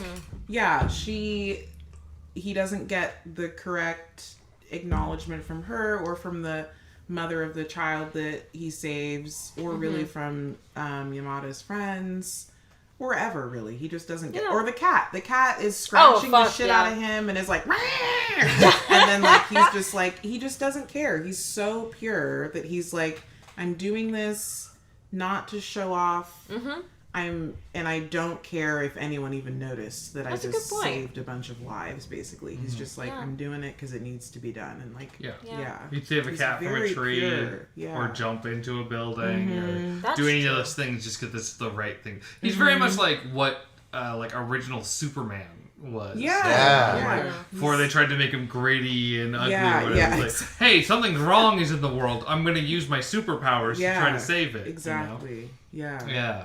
I guess I'm bitter because he deserves more thanks. Yeah. It's true. Yeah. You're right. Yeah. Yeah. Well, who knows? Maybe he'll get more of it in the next few episodes. Hopefully. Yeah. So, anything else we want to cover before we wrap up this episode here? I don't think so. So I figure let's change up our rating formula. Oh. So our rating formula every time is keep watching, and total garbage. Let's go rather than person by person. Let's go couple by couple. Oh. So as a couple, Bakari and Felicia, are you guys going to keep watching? Do you kind of feel about this show, or is this just garbage? Should we say it on 3? Okay. 1, 2, 3. I've already Keep finished watching. it, but I'm not watching it. Oh yeah, no, it's like I haven't started it. I can't not finish it again. It's so good. I love this show. It's so fucking great. Yeah. That's cute. Are we doing this? Should we do a cute thing too? Yeah, you want to do a cute thing Hold too? my All right. hand. So Oh my God. we're both gonna say total garbage in 3. Okay. All right. 1, 3, 2, or 3, 2, 1, 1, 2, 3. 1, 2, 3. Do you say it on 3 or on go? All right. 3, 2, 1. Ready? Go or 1? Yeah, on 3, 1 2, or- 1. So on 1. I'm trying to help you. 3, guys 2, out. 1. Okay, we All do right, one. ready? 1, 2, 3. Keep watching. Yeah.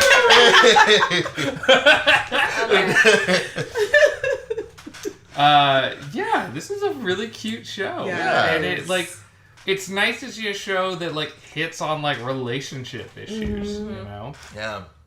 And handles them well. And handles them well. Yeah. Yeah, I'm glad we didn't watch the last couple episodes and be where it's about you guys need to communicate better, and they're like, you know what would work better if we just didn't talk to each other at all. Yeah. And It's I think very feel good all the way through. totally, and I think I'm glad that it's a younger, they're both 15, 14, whatever, and they're dealing with it because it's such basic communication, relationship skills that you need to learn, but everyone goes through it. Yeah. It's kind of nice Yeah. to see it in a cute way. Yeah. Yeah. Yeah. There's a no, totally. I'm definitely with you there. I think there's a lot of shows, romance or otherwise, in anime, that it's kind of the purpose of it is for you to I don't know, relive the glory days of being a teenager or whatever. Yeah. If you had a good time in high school, I guess. Couldn't relate. Nope. But That's yeah. Must be nice. But this one it feels appropriate that it is in high school because it takes it back to basics, and it's kind of there's so much that gets in the way of just kind of thinking of yourself as a human connecting with another human when you're trying to deal with jobs and health insurance and fucking who's gonna be president next and blah blah blah blah blah. And this is just really simple, pure emotions that anybody can kind of relate to, regardless of their age or where they're at in life. You know? Yeah, it's nice too because I think the 4 of us are each in our own relationships that have kind of evolved over time and whatnot. But looking back on those things, that's early relationship stuff that you have to deal with. But that's still such pivotal and important stuff that it's kind of nice for an anime to deal with that stuff, even if as a relationship wise, we're not really necessarily it's not oh boy, are we gonna be hold hands? Oh geez, can we handle that? Yeah. It's still very cute. It still kind of takes you back to all those times. So. Yeah, big fan. The very first episode of this podcast that we released was Gargantua on the Verdurous Planet, which was another episode or anime I watched back in 2011, 2012. And had completely forgotten that there was this atrocious transphobic bit in the 5th or 6th episode. Horrible. I completely didn't even remember it, This one is another one that I watched back then, and I'm so very glad that it actually lived up to how I remembered it being. So pumped about that. Yeah. Because I was just waiting, like, okay, where's the awful bigoted shit that just comes in out of fucking nowhere? Yeah. Oh, it's not there. Cool. It's actually, great. That's the 7th episode. Yeah. Yeah, exactly. Yeah, it's coming. Yeah. That's Favorite where, episode. that's where we learned, like, Takeo and Yamato, they're like, oh, man, we both really know how to communicate with each other. And how we both agree that gay people shouldn't be allowed to get married. That's the next thing. Yamato is afraid to communicate. And then Takeo goes like, oh, what a relief. I also think they and then they shouldn't do be that married. starry-eyed, pink, fuzzy face. yeah. all like, I really like her.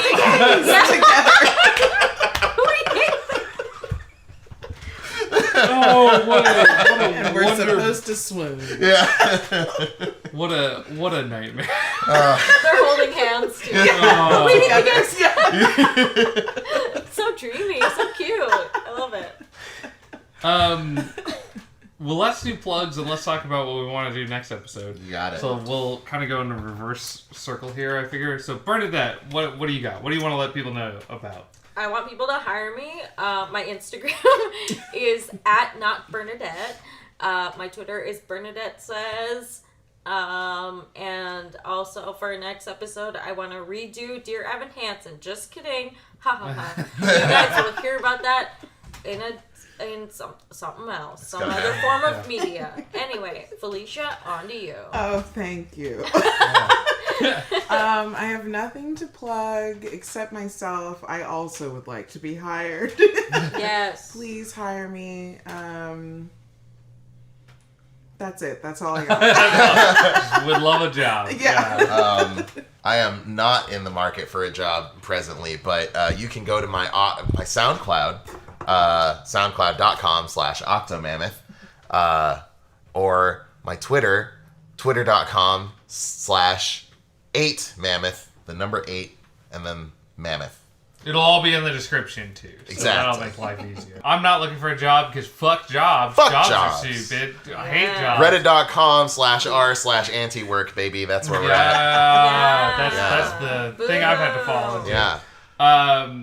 Yeah. So I'm Head Type Pizza Lord. You can follow me on Twitter, and that's where all of the updates for Battle School Dropouts are happening still. Didn't make a new thing yet, so It's not going to happen before next episode either, I tell you what. I either ain't going way. to fucking Yeah. do that shit. And But that's- eventually. that's the only thing that fucking matters. Yeah. So if you want updates on that shit, you have to deal with like 2 shit posts and then a Battle School Dropouts thing. 2 more shit posts, another Battle School Dropout thing. That sounds That about seems right. to be my ratio at this point. I think so. So next episode, we haven't discussed this. I think I can say this though, and it could happen. What's that? I want to do Platinum End. Yeah. All right. Hell yeah. Let's do There's it. 6 episodes of that out. Oh, right? yeah. Oh, yeah. I think it's finished. Okay, so ideally, like if we get our shit really together, we'll have it out at the end of February. Maybe it'll be the end of March. We'll see what happens. Maybe we'll get Charlie in because I know Charlie loves Platinum End. Oh, yeah, yeah. Apparently, so that's my vote for next episode. Absolutely. 100% agree. Okay. Also, Stu does all the radical visuals, and I do all the music on the podcast. So if you like those aspects, follow our respective social media platforms to see more of that, maybe. Yeah, absolutely. Yeah. Well, okay. Excellent episode. I think this was a really fun episode. It's a lot of fun. Very romantic. Yeah. Very romantic. Very. Yeah. So much romance happening throughout this. I feel like this, like compared to the last episode, the Valentine's one, which was called "I Want to Eat Your Pancreas," I feel like this was a very romantic episode. That one was so agree. depressing. Partially because the girl dies at the end, and partially because it was. Oh my god, I'm so sorry, Spoilers. Bernadette. She also dies at the beginning. So Well, yeah, I And mean, the beginning.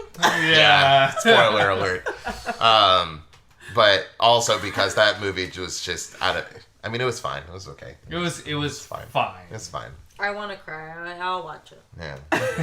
I mean, she tells you like in the very beginning, she's like, "I'm dying of pancreatic cancer." You know. Oh, okay. Yeah. All right. It's like one of the first. That's why she wants to eat the pancreas because she's heard that if you eat somebody's like organ than we don't- gain their powers. There's a whole podcast that these two. Wow. These Check two out should Battle listen School to. Dropouts Yeah, Valentine's Boy, Day do we last have year. a gift for you. Yeah. There's a whole podcast about it you can listen There's a to. whole podcast where we talk about a show and a movie we didn't really like. Yeah. It's great. CG cars were terrible. They Awful were looking awful. vehicles. Yeah.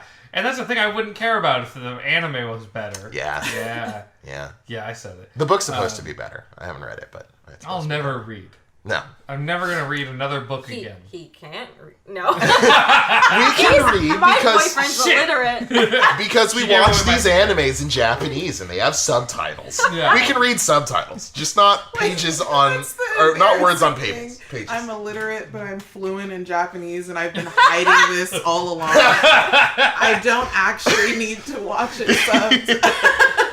I can watch it in the original Japanese. I mean, I will say there were times where I was taking notes and I was like listening to what they were saying. I'm like, I don't know exactly what that word means, but I know it's not a full sentence, so I'm good. There you go. Well, thanks for listening. If you like this shit, also, I guess I should plug, subscribe to the YouTube, subscribe to the Podbean, whatever. We post at the end of every month. Yeah. So, yeah. We're still on Spotify, so if you have COVID, be sure to use some horse dewormer. Yeah. Exactly. Our boss, Joe Rogan, Joseph Rogan himself, Joseph Rogan. approves of this. Saint Joseph Saint Joseph Rogan. and his holy ivermectin. We've been getting more into MMA in the last few weeks, like watching it and stuff. What does that have and- to do with That's anything? Well, because Joe Rogan Joe is Rogan. fucking everywhere there. He's He's all over the place. Yeah. He's What? one of the main commentator announcer people. I Yeah. have to see that he dumb inter- motherfucker's face everywhere. Yeah. It Yeah, sucks. because he was like Constantly. super into like fighting for like a long time. Yeah, fighting and Fear Factor. Yeah. The 3 Fs. Yeah. Yeah. The 3 Fs. Fuck that guy fighting. Oh wait, that's wrong. Whatever. Robust, gatekeep, guess. Exactly. right. Precisely. Joe Rogan. Joe Rogan. What a fucking podcast. Bye. Bye. Happy Valentine's Day, Yeah, happy Loverboy. Valentine's Oh yeah, happy Valentine's Day, sure. Happy Galentine's Day. Happy Gal- Valentine's Day.